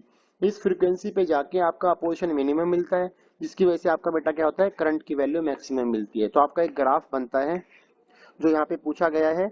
ये आपका फ्रीक्वेंसी ओमेगा मान लो या फिर न्यू लिख लो, और यहाँ करंट का ग्राफ है। तो एक फ्रीक्वेंसी है मेरे पास omega equal to omega R, ये रेजोनेंट फ्रीक्वेंसी है आपकी, जिसपे आपका करंट की वैल्यू मैक्सिमम आती है।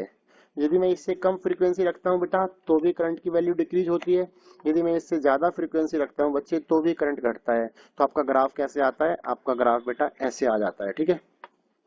ये तो एक पर्टिकुलर रेजिस्टेंस का ग्राफ है, जैसे बोर्ड में क्वेश्चन आया था एक बार, अभी तो इस बार शायद से सिलेबस से बाहर है, लेकिन फिर भी कर लेना आप अच्छे से। एक बार एक्सप्लेन मैं कर रहा हूँ आपको ढंग से, बस बेटा आप ध्यान रखना। ये जो वीडियो है वो ग्राफ कम एक्सप्लेनेशन वीडियो है, आपके MCQs वाले पार्ट में भी बहुत कंसेप्ट आपका एकदम मजबूत कर देगी अच्छे से ये वीडियो, ठीक है। अच्छे से आप जो है नोट डाउन करना, अच्छे से एक्सप्लेनेशन समझना, ठीक है। और ज्यादा से ज्यादा बच्चा शेयर करना वीडियो को ना। देखो मान लो इसका जो रेजिस्टेंस है वो R1 है, तो इस फ्रीक्वेंसी पे करंट की वैल्यू मान लो I है आपका ना। मैं चाहता हूँ कि आपका जो रेजोनेंट फ्रीक्वेंसी है वो चेंज ना हो, मतलब कि आपका L और C की वैल्यू फिक्स हो, तो आपको फिर भी करंट की वैल्यू बढ़ानी है। तो आपको पता है कि बेटा V इक्वल टू IR होता है, और जो I है वो इनवर्सली होता है R के ऊपर। तो हम क्या करते हैं, इसका रेजिस्टेंस घटा देते हैं। जैसे मैं रेजिस्टेंस घटाता हूं तो आप देखते हैं कि जो ये पीक है वो थोड़ा सा शार्प हो जाता है। यदि मैं और रेजिस्टेंस घटा देता हूं तो बेटा और पीक थोड़ा सा शार्प हो जाता है। तो जो ये रेजिस्टेंस है ये R2 है, ये मान लो R3 है।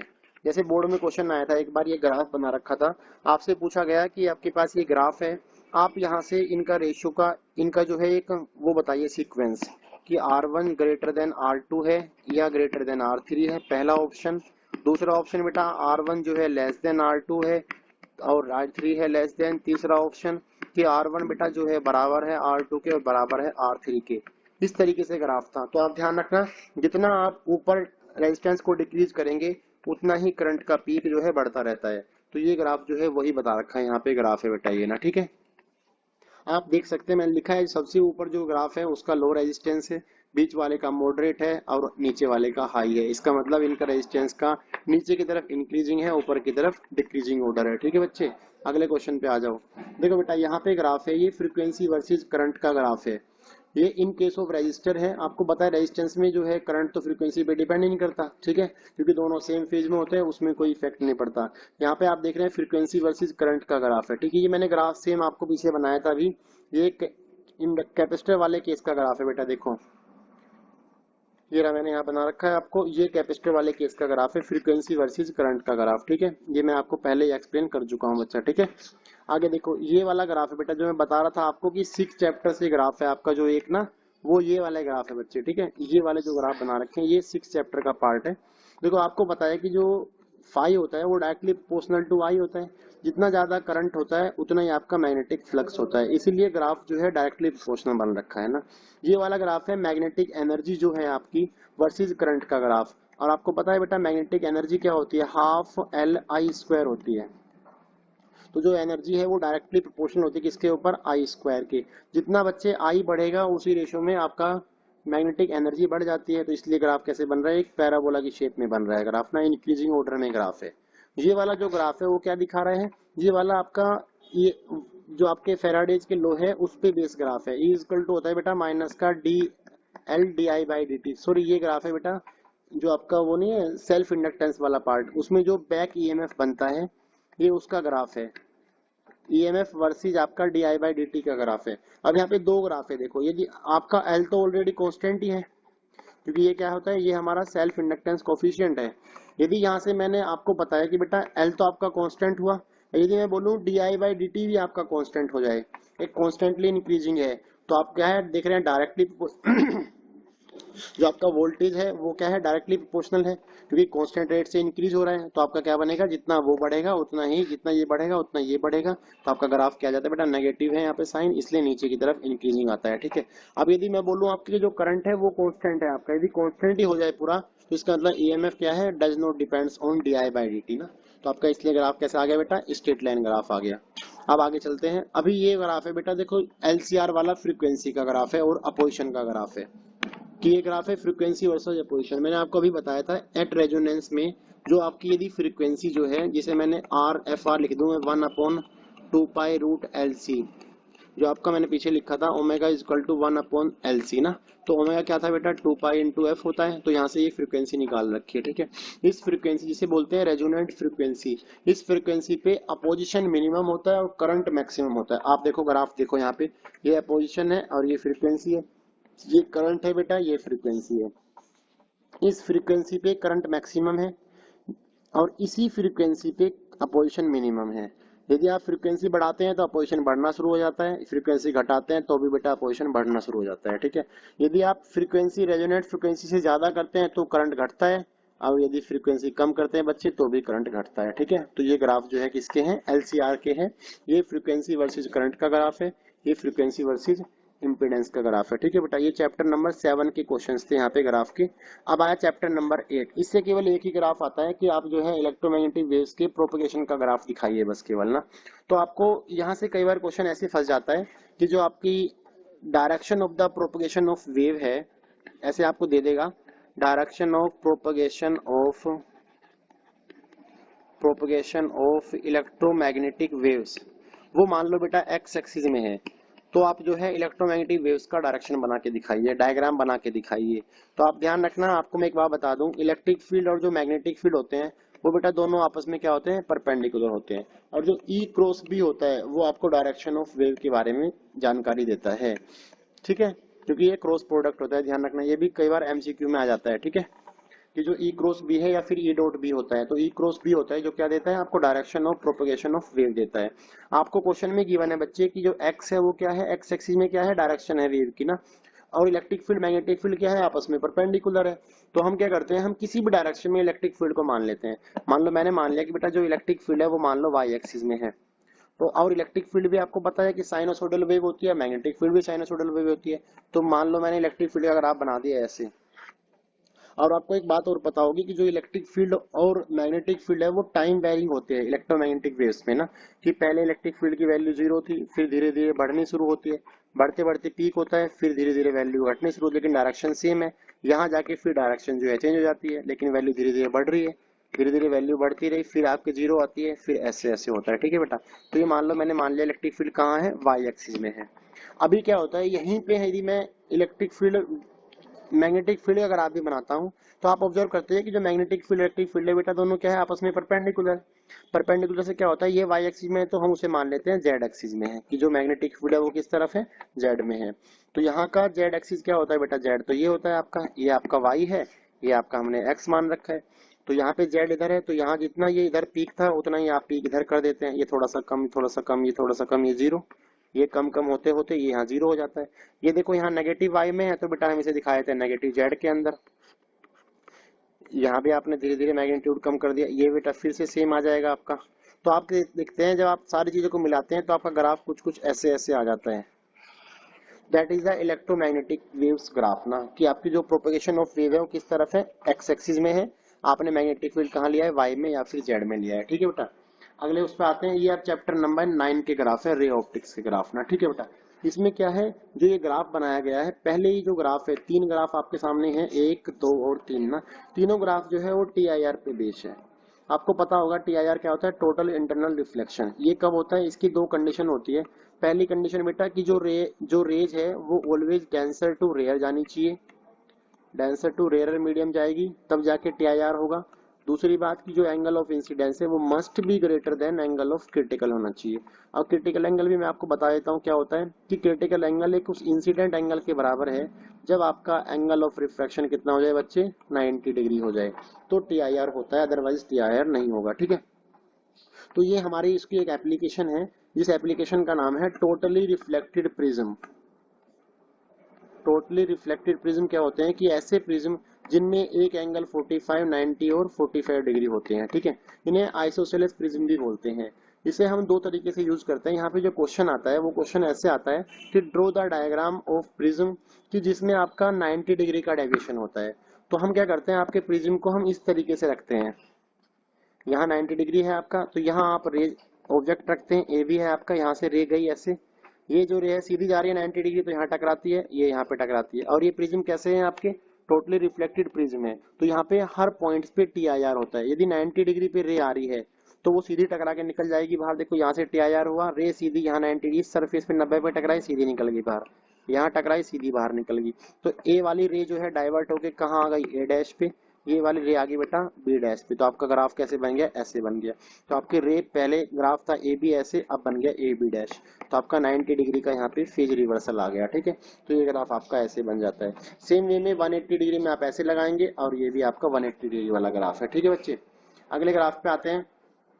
ये है बेटा उसकी सेकंड एप्लीकेशन है, उसी में टीआईआर की ऑप्टिकल फाइबर का मैंने डायग्राम बना रखा है यहाँ पे ना।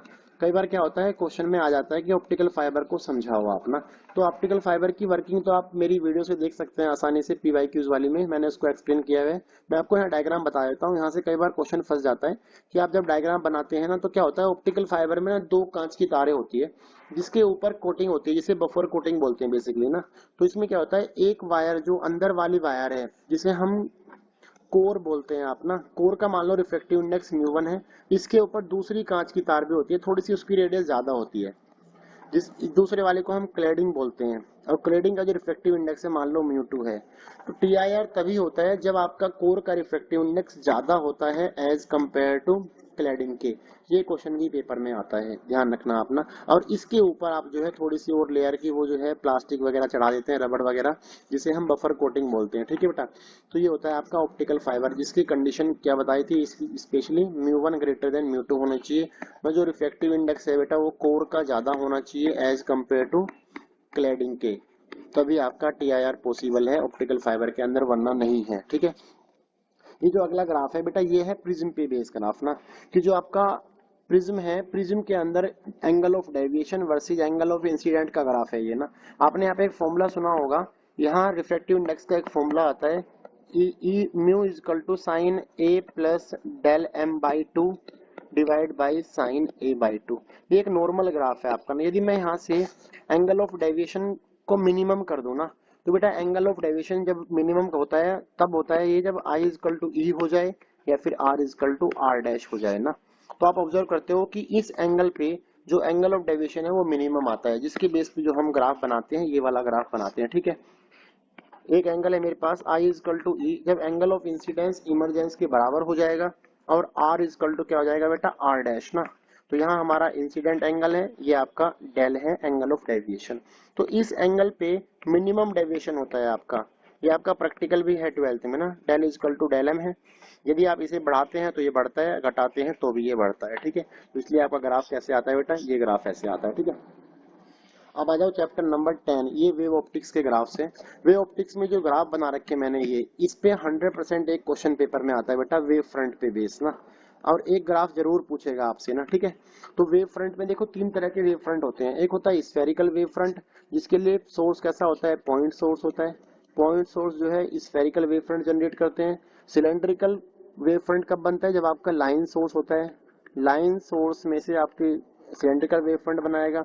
और आपका प्लेन वेव फ्रंट कब बनता है, जब सोर्स कहाँ रहता है, इन्फिनिटी पे रहता है आपकी, मतलब जो लाइन है वो कैसी होनी चाहिए, पैरेलल रेज होनी चाहिए ना।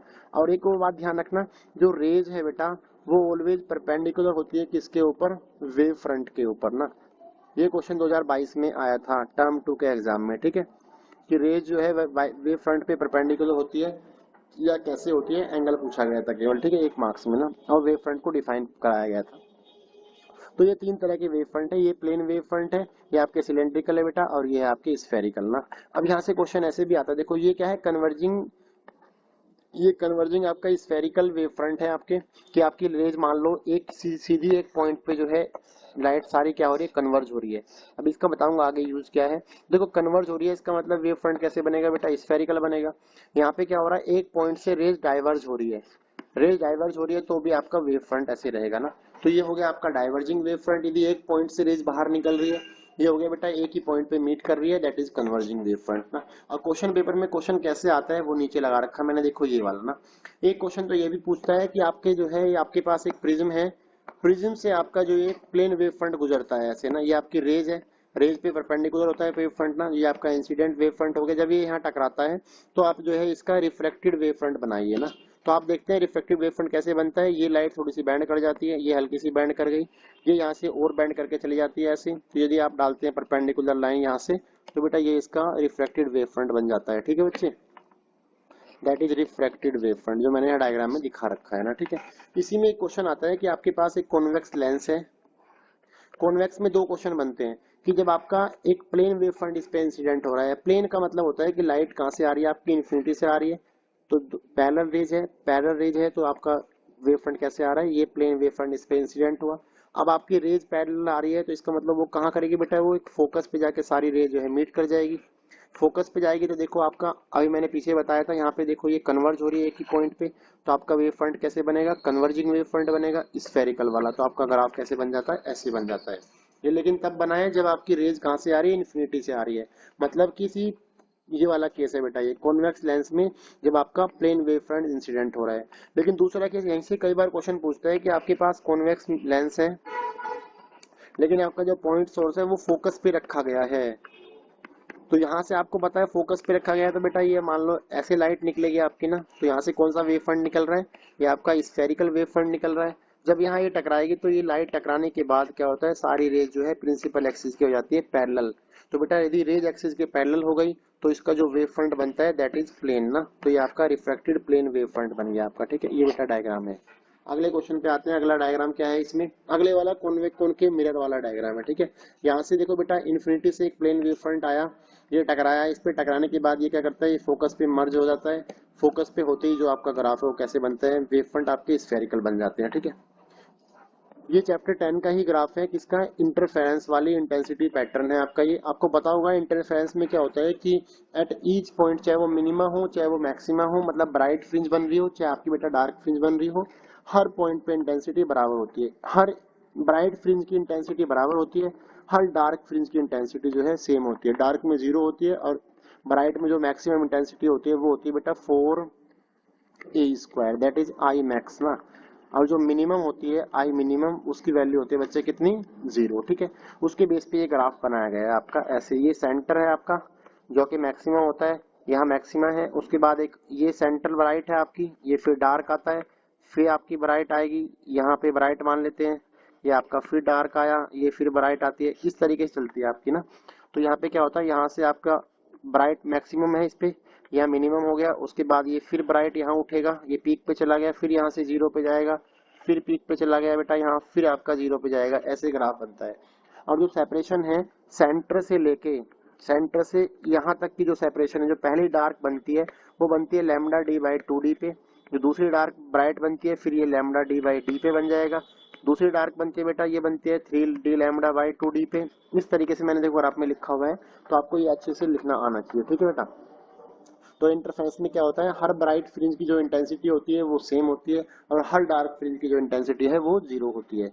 लेकिन डिफ्रैक्शन वाले पैटर्न में, सिंगल स्लिट वाले पैटर्न में क्या होता है कि जो इंटेंसिटी है ब्राइट फ्रिंज वो धीरे धीरे करके क्या हो जाती है, डाउन होती रहती है और धीरे धीरे इंटेंसिटी जो है कम हो, जैसे आप देख रहे हैं यहाँ इंटेंसिटी का ग्राफ है, ये इंटेंसिटी वर्सेस डिस्टेंस का ग्राफ है। डिस्टेंस जितनी बढ़ रही है उतनी इंटेंसिटी घट रही है। सबसे ज्यादा इंटेंसिटी कहाँ है, सेंटर पे ब्राइट है, उसके बाद थोड़ी कम हो गई, उसके बाद और कम हो गई, उसके बाद धीरे धीरे खत्म हो जाती है, ठीक है बेटा। ये डिफ्रैक्शन का पैटर्न का ग्राफ है, इंटेंसिटी वर्सेस डिस्टेंस का ना। चैप्टर नंबर 11, चैप्टर नंबर 11 में 3 ग्राफ है आपके बेसिकली ना। एक ग्राफ है बेटा photo electric current versus intensity का। ये क्या बोलता है कि जितनी ज्यादा इंटेंसिटी आप करते हैं जिसकी वजह से फोटो इलेक्ट्रिक जो है उसी रेशियो में बढ़ता रहता है। तो ये क्या होता है, जितनी आप इंटेंसिटी डालेंगे, इंटेंसिटी डालने का मतलब होता है कि नंबर ऑफ फोटोन्स की संख्या बढ़ा देना। यदि आप नंबर ऑफ फोटोन ज्यादा डालते हैं जिसकी वजह से क्या होता है कि नंबर ऑफ फोटो इलेक्ट्रॉन भी ज्यादा निकलेंगे। यदि बेटा ज्यादा नंबर ऑफ फोटो इलेक्ट्रॉन जो है निकलेंगे तो वो ज्यादा करंट चलाएंगे, इसका मतलब जो इंटेंसिटी है वो डायरेक्टली किसके होगी, करंट के ऊपर ना। जितना करंट बढ़ेगा उतना ही बेटा क्या होता है, इंटेंसिटी बढ़ जाती है। ये जो ग्राफ है आपके वो जो है डिफरेंट इंटेंसिटीज के लिए है। यहाँ पे इंटेंसिटी डिफरेंट डिफरेंट है लेकिन आपकी फ्रीक्वेंसी सेम है, मतलब आपका जो कलर है वो फिक्स है लेकिन इंटेंसिटी डिफरेंट है। और आप इंटेंसिटी क्या हो रहे हैं, बढ़ा रहे हैं धीरे धीरे करके ना। यहाँ I1, यहाँ I2, यहाँ I3, धीरे धीरे इंटेंसिटी बढ़ रही है। उसी रेशियो में आप ऑब्जर्व करते हैं कि हर अलग अलग इंटेंसिटी पे एक एक पर्टिकुलर सेम कलर के लिए स्टॉपिंग पोटेंशियल की वैल्यू सेम होती है। तो बेटा देखो रिटार्डिंग पोटेंशियल लिखा है यहाँ पे, यहाँ इसे स्टॉपिंग पोटेंशियल भी बोलते हैं। तो स्टॉपिंग पोटेंशियल क्या होता है या रिटार्डिंग पोटेंशियल क्या होता है कि वो मिनिमम पोटेंशियल जहां पे जाके करंट की वैल्यू क्या हो जाए, 0 हो जाए। ये जो है हर कलर के लिए या हर लाइट के लिए अलग अलग कलर की डिफरेंट डिफरेंट होता है, ठीक है, हर फ्रीक्वेंसी के लिए डिफरेंट होता है। तो ये ग्राफ किसके लिए है, different intensity but same frequency का ग्राफ है बच्चे, ध्यान रखना, ठीक है। जो अगला ग्राफ है यहाँ जो नीचे ग्राफ बना रखा है ये वाला, ये ग्राफ बेटा डिफरेंट फ्रीक्वेंसीज के लिए है बट सेम इंटेंसिटी का ग्राफ है। मैंने लिखा है यहाँ पे सेम इंटेंसिटी और डिफरेंट फ्रीक्वेंसी का ग्राफ है। ये करंट वर्सेज पोटेंशियल का ग्राफ है, ध्यान रखना, V वर्सेज I का ग्राफ है। आप देखते हैं एक सैचुरेशन लेवल करंट है जहां पे जाके हर सेम इंटेंसिटी पे करंट सेम है, लेकिन आप ऑब्जर्व जितना आप फ्रीक्वेंसी बढ़ाते रहते हैं उतना ही स्टॉपिंग पोटेंशियल की वैल्यू बढ़ती रहती है। तो ध्यान रखना बेटा, स्टॉपिंग पोटेंशियल और जो आपका वर्क फंक्शन है और जो आपकी काइनेटिक एनर्जी है वो फ्रीक्वेंसी पे डिपेंडेंट होते हैं। ध्यान रखना, मैं बता देता हूँ एक लाइन, ये मोस्ट इंपोर्टेंट लाइन है। काइनेटिक एनर्जी, वर्क फंक्शन और जो आपका स्टॉपिंग पोटेंशियल है वो आपका डिपेंड करता है डायरेक्टली प्रोपोर्शनल टू फ्रीक्वेंसी के ऊपर। बट ये तीनों चीजें बेटा इंडिपेंडेंट होती है इंटेंसिटी के ऊपर, इंडिपेंडेंट ऑन इंटेंसिटी। इंटेंसिटी के ऊपर केवल और केवल करंट डिपेंड करता है, ध्यान रखना, ठीक है बच्चे। अगला ग्राफ क्या दिखाता है, ये अलग अलग मेटल के लिए है। आपके पास एक मेटल ए है, एक मेटल बी है। ये जो है स्टॉपिंग पोटेंशियल वर्सेस फ्रीक्वेंसी का ग्राफ है, तो डायरेक्टली प्रोपोर्शनल ग्राफ आता है। तो यहाँ जो ये मिनिमम लिखा है, ए पॉइंट के लिए मिनिमम जो थ्रेशोल्ड है वो कितनी है, न्यू नोट है। बी पॉइंट का जो थ्रेशोल्ड है बेटा कितनी है, वो न्यू नोट डैश है, ठीक है। ये आपका जो आइंस्टाइन की थ्योरी थी फोटो इलेक्ट्रिक एमिशन वाली, वो ये मैंने दिखा रखी है यहाँ पे कि किसी भी मेटल सरफेस में जो आप इलेक्ट्रॉन जो एनर्जी आप देते हैं, टोटल एनर्जी, वो दो चीजों में काम आती है। एक तो जो बाउंड इलेक्ट्रॉन है यहाँ पे उसको जो है वर्क फंक्शन देता है, प्लस में कुछ से कुछ ना कुछ काइनेटिक एनर्जी प्रोवाइड करता है। तो ये जो एनर्जी आप देते हैं किसी भी सरफेस पे वो दो चीजों में काम आती है। पहली बात तो बेटा वर्क फंक्शन प्रोवाइड करने के और दूसरी बात काइनेटिक एनर्जी प्रोवाइड करने के, ठीक है। ये थे आपके 11 चैप्टर जो कि आपका डुअल नेचर वाला चैप्टर था, उसके ग्राफ। अभी चलते हैं एटम वाले ग्राफ के ऊपर। देखो बेटा पहला जो एटम का ग्राफ बनाया गया है यहाँ पे वो अल्फा स्कैटरिंग का ग्राफ है, जिसमें क्या है number of alpha particle versus scattering angle का ग्राफ है। ये जो है किसने किया था, ये रदरफोर्ड के जो फिजिसिस्ट थे पीएचडी होल्डर गाइगर और मेडिसन, उन दोनों ने ये किया था ग्राफ। जिन्होंने क्या बताया था कि जितना जो है ये 10⁻7 नंबर ऑफ अल्फा इलेक्ट्रॉन्स पे किया गया था, जितना आप स्कैटरिंग एंगल बढ़ाते हैं उतना ही ये जो है नंबर ऑफ पार्टिकल्स कम होते रहते हैं, ठीक है। लेस देन 5 डिग्री में जो है मैक्सिमम नंबर ऑफ पार्टिकल्स जाते हैं आपके ना, लेकिन एक पार्टिकल 8,000 में से जो है 90 डिग्री पे रिट्रेस कर जाता है, और एक पार्टिकल बेटा 80,000 में से 180 डिग्री पे चला जाता है। ये इसकी थ्योरी थी, ठीक है, जो इन्होंने एक्सपेरिमेंट किया था। तो इसका एक ग्राफ भी पूछा गया है। ये ग्राफ जो है बेटा ये क्या है, ये आपका जो है एनर्जी लेवल डायग्राम है in case of bourse theory ना, जो हाइड्रोजन के लिए बनाया गया था। एनर्जी लेवल डायग्राम है, इसमें आपको जो है तीनों जो है जो भी आपकी सीरीज है, लाइमन, बाल्मर, पास्चन, ब्रैकेट और लास्ट वाली होती है बेटा पी फंड, ठीक है। ये पांचों सीरीज आपकी इसमें दिखाई गई है। n इजकल टू 1 पे जो एनर्जी होती है वो होती है बच्चे माइनस का 13.6, n इजकल टू 2 पे एनर्जी होती है माइनस का 3.4। और यदि जो लाइमन सीरीज है वो क्या होती है, यदि आपको कोई भी हायर ऑर्बिट से इलेक्ट्रॉन ग्राउंड स्टेट में आता है तो n1 की वैल्यू यहाँ पे 1 है, n2 से इलेक्ट्रॉन आ रहा है, n3 से आ रहा है, 4 से आ रहा है, 5 से आ रहा है, तो we can call it Lyman series. और जो लाइमन सीरीज है वो बेटा यूवी रीजन में लाई करती है, ठीक है। बाल्मर है दूसरे वाली की, जिसके लिए बेस क्या है, n इजकल टू 2 है। हायर ऑर्डर जो है 3 से इलेक्ट्रॉन 2 में आ रहा है, 4 से 2 में आ रहा है, 5 से 2 में आ रहा है, तो we can call it Balmer series ना। ये आपके बेटा विजिबल रीजन में लाई करती है। और जो अगले वाली पास्चन सीरीज है, n इजकल टू 3 में आता है बेस ना, 4 से 3 में, 5 से 3 में, 6 से 3 में, ये पास्चन है, ये भी IR में करती है। ब्रैकेट वाले भी IR में और बेटा पी फंड वाले भी IR में, ठीक है। ये उसका एनर्जी लेवल डायग्राम है। अब आते हैं अगले ग्राफ, बेटा देखो इसी में एक ग्राफ और है जो रेडियस वर्सेस एन का ग्राफ है। आपने देखा होगा जो रेडियस होती है वो directly proportional to n square होता है, ठीक है बेटा। तो ये क्या है, एक पैराबोलिक ग्राफ बनता है, जितना एन बढ़ेगा उसी रेशियो में ये बढ़ता है, लेकिन डायरेक्टली नहीं है, पैराबोलिक बनेगा ग्राफ, इस तरह से ग्राफ जाएगा, ठीक है बेटा। यहाँ पे मैं आपको एक चीज बता देता हूँ कि जो रेडियस है वो आप ध्यान रखना, ये एमसीक्यूज में क्वेश्चन आ जाते हैं। रेडियस डायरेक्टली किसके ऊपर है, एन स्क्वायर के ऊपर है। जो टाइम पीरियड होता है बेटा इलेक्ट्रॉन घूमने का वो होता है एन क्यूब पे डायरेक्टली प्रोपोर्शनल। और जो वेलोसिटी होती है वो होती है बेटा 1/n के ऊपर। जो एनर्जी ऑफ इलेक्ट्रॉन्स होती है वो होती है 1/n स्क्वायर। तो आप ये चारों चीजें ध्यान रखेंगे। और कई बार क्या होता है एनर्जी के टर्म में ना या माइनस साइन आता है, तो आपको ये पूछ लेता है कि what is the negative significance of this, कि माइनस साइन का सिग्निफिकेंस क्या है। तो आप ध्यान रखना बेटा माइनस साइन केवल क्या दिखाता है, बाउंडनेस को दिखाता है, कि जो इलेक्ट्रॉन है that is bound with the nucleus, ठीक है बच्चे। अभी आते हैं चैप्टर नंबर 13 जो कि आपका क्या है, न्यूक्लियाई है। न्यूक्लियाई का पहली बात तो आप ये रेशियो ध्यान रखेंगे, ग्रेविटेशन, इलेक्ट्रिक फील्ड और न्यूक्लियस जो न्यूक्लियर फोर्स होता है उनका एक रेशियो होता है 1/10⁻36 10⁻38। कई किताबों में ये 42 लिखा गया है, तो बेटा इसका जो है जरूरी नहीं है कि आप 42 लिखेंगे, ये 38 भी चलेगा, ठीक है। तो ये ग्राफ जो है मोस्ट ऑफ द किताबों में 10⁻36 टू 10⁻38 लिखा गया है, ठीक है। और यहाँ पे देखो दो ग्राफ है, ये दोनों मोस्ट इंपोर्टेंट ग्राफ है, आपके पेपर में ये 100% आएंगे, मैं बोल देता हूँ। या तो ये वाला आएगा पोटेंशियल एनर्जी वर्सेस सेपरेशन वाला ग्राफ, या आएगा बेटा binding energy per nucleon versus mass number वाला ग्राफ, ठीक है। मैं दोनों को आपको बता देता हूँ। देखो ये जो पोटेंशियल एनर्जी कर्व है वो कुछ इस शेप का बनता है, ऐसे ऐसे ग्राफ बनता है, ये ऐसे करके ना, ठीक है बेटा, ये ऐसे ग्राफ बनता है। ये आपकी आर होती है, ये आपका पोटेंशियल एनर्जी है। तो मैंने ग्राफ में दिखा रखा है आपको, आप देख रहे हैं यहाँ पॉजिटिव पोटेंशियल एनर्जी है, लेकिन धीरे धीरे आप इधर देख रहे हैं कि जो पोटेंशियल एनर्जी है वो धीरे धीरे घट रही है, घटते घटते जितना ये घटती रहती है फोर्स जो है रिपल्शन का होता रहता है। जैसे आप देखते हैं यहाँ से आप वैल्यू घटते घटते घटते घटते आर की वैल्यू जैसे 0.8 पहुंचती है, तो इसे हम मिनिमम वैल्यू बोलते हैं आर के लिए, जहाँ पे आपकी पोटेंशियल एनर्जी क्या है, मिनिमम है। तो मैंने इस पॉइंट्स को लिखा भी है यहाँ पे कि potential energy minimum at 0.8 fermi. ये इस ग्राफ का एक्सप्लेनेशन है। कई बार ग्राफ के बारे में पूछ लेता है कि एक्सप्लेन करके दिखाओ कि कहाँ अट्रैक्शन रीजन है, कहाँ बेटा रिपल्सन रीजन है। तो यदि आप r is less than r0 देखते हैं, मतलब इससे इधर वाला ग्राफ ना, तो आप देख रहे हैं कि जो पोटेंशियल एनर्जी है वो रैपिडली बढ़ रही है। देखो यहाँ से बढ़ रही है, धीरे धीरे बढ़ते बढ़ते ऊपर जा रही है, जीरो पहुंचती है। विद जैसे आर घटेगा पोटेंशियल एनर्जी बढ़ रही है, बढ़ते बढ़ते जीरो चली गई, जीरो के बाद और आर घटेगा तो ये और बढ़ रही है ना। तो जितना पोटेंशियल एनर्जी बढ़ेगी उतना क्या होता है, जो फोर्स है वो न्यूक्लियर वाला वो जो धीरे धीरे क्या होता है रिपल्सिव होता रहता है, ठीक है बेटा। तो वो स्ट्रॉन्ग रिपल्सिव फोर्स होता है यदि आप r लेस देन r0 रखते हैं। तो यदि आप r ज्यादा रखते हैं इधर ना, r की वैल्यू ग्रेटर देन रखते हैं, तो आप देखो ग्रेजुअली ये डिक्रीज हो रही है, घटते घटते घटते वैल्यू यहाँ पे जीरो तक पहुंचती है। एनर्जी यहाँ से कितने तक वैल्यू पहुंची, जीरो तक पहुंची। जीरो के बाद क्या देखते हैं बेटा, ग्राफ है कैसा है, वो अट्रैक्शन वाला ग्राफ है।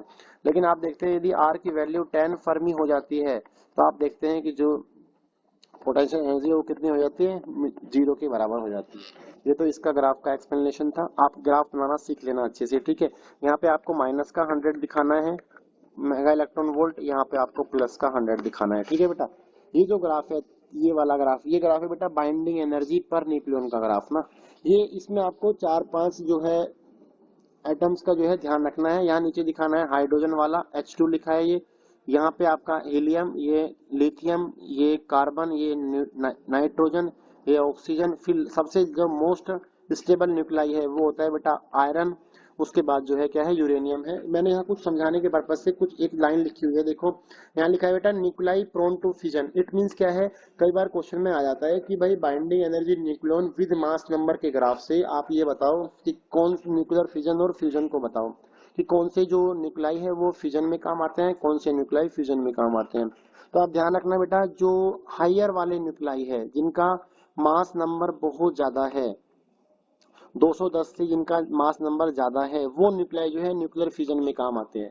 क्योंकि क्या होता है, जब न्यूक्लियर फिजन होता है तो एक हैवी न्यूक्लियस जो है दो छोटे छोटे न्यूक्लियाई में टूट जाता है, जिसकी वजह से क्या होता है कि जो हैवी न्यूक्लियस की बाइंडिंग एनर्जी है एज कम्पेयर टू उसकी जिसमें वो डॉटर में न्यूक्लियाई में टूटा है, उनकी ज्यादा एनर्जी होती है एज कम्पेयर टू हैवी के ना।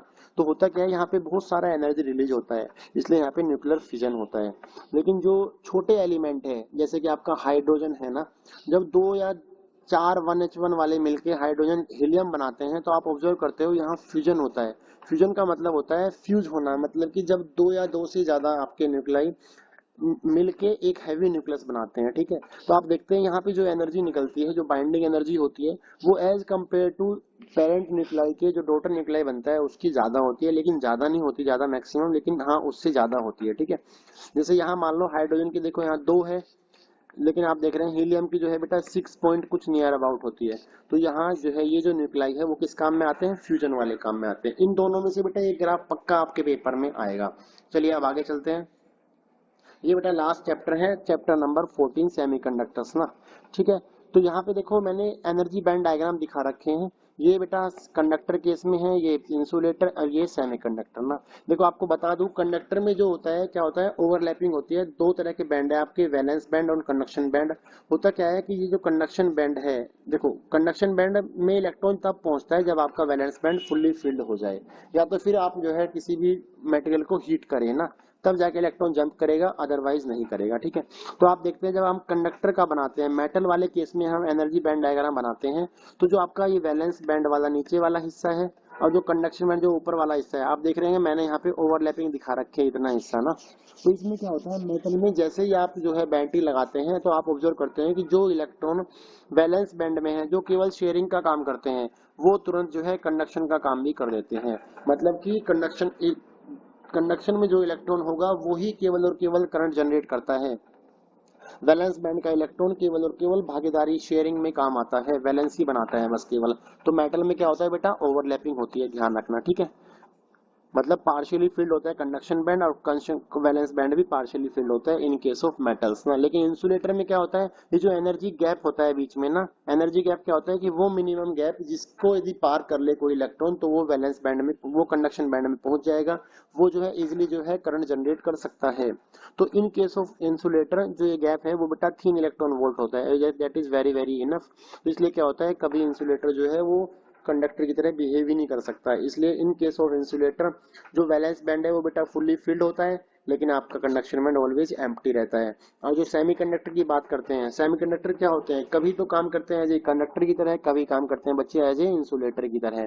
तो यदि टेम्परेचर 0 डिग्री पे है तो वो काम करता है इंसुलेटर की तरह, यदि आपका बेटा टेम्परेचर ग्रेटर देन 0 है तो बेटा वो काम करता है कंडक्टर की तरह, ठीक है। देखो यदि आपका energy gap less than 3 electron volt है तो वो सेमीकंडक्टर की कैटेगरी में आ जाएगा, यदि 3 से ज्यादा है तो बेटा वो इंसुलेटर में आएगा, ठीक है। अब यहाँ पे सेमीकंडक्टर भी दो तरह के होते हैं, एक होता है बच्चे इंट्रिंसिक सेमीकंडक्टर, एक होता है एक्सट्रिंसिक सेमीकंडक्टर। तो यहाँ मैंने पहले इंट्रिंसिक सेमीकंडक्टर को दिखा रखा है। टेम्परेचर 0 केल्विन पे है तो आप देख रहे होंगे कि जो भी इलेक्ट्रॉन्स है वो केवल और कहाँ है, वैलेंस बैंड के अंदर है, कोई भी इलेक्ट्रॉन कंडक्शन बैंड में नहीं दिखाया गया है, ठीक है बेटा। ये एनर्जी गैप तो always less than 3 electron volt ही रहेगा, ठीक है। लेकिन यदि मैं टेम्परेचर इंक्रीज कर देता हूँ, आप ऑब्जर्व करते हैं मैंने यहाँ पे देखो कुछ होल्स बना रखे हैं ना, 4 होल्स बनाए हैं तो 4 इलेक्ट्रॉन्स ऊपर भेज दिए गए हैं। तो उससे आप क्या देख रहे हैं कि इंट्रिंसिक में क्या होता है बेटा, जितने नंबर ऑफ होल्स बनते हैं उतने नंबर ऑफ इलेक्ट्रॉन्स है। ये आप ध्यान रखना इस चीज को ना, नंबर ऑफ इलेक्ट्रॉन्स और नंबर ऑफ होल्स की संख्या क्या होती है बच्चे, बराबर होती है in case of intrinsic semiconductor. तो यहाँ पे आप देख रहे होंगे कंडक्शन बैंड में कुछ इलेक्ट्रॉन चले गए हैं, इसका मतलब अब ये जो है एज ए कंडक्टर की तरह बिहेव कर सकता है। अगले उस पे आओ। अब बेटा ये है आपके जो एक्सटेंसिक होते हैं। एक्सटेंसिक में क्या होता है, डोपिंग करते हैं हम ना। डोपिंग का मतलब होता है कि आप जो है कुछ इम्प्योरिटी मिला देते हैं, ठीक है। इम्प्योरिटी भी दो तरह की होती है, एक होती है ट्राई एटॉमिक, एक होती है आपकी पेंटावेलेंट, एक होती है ट्राईवेलेंट, ठीक है बेटा।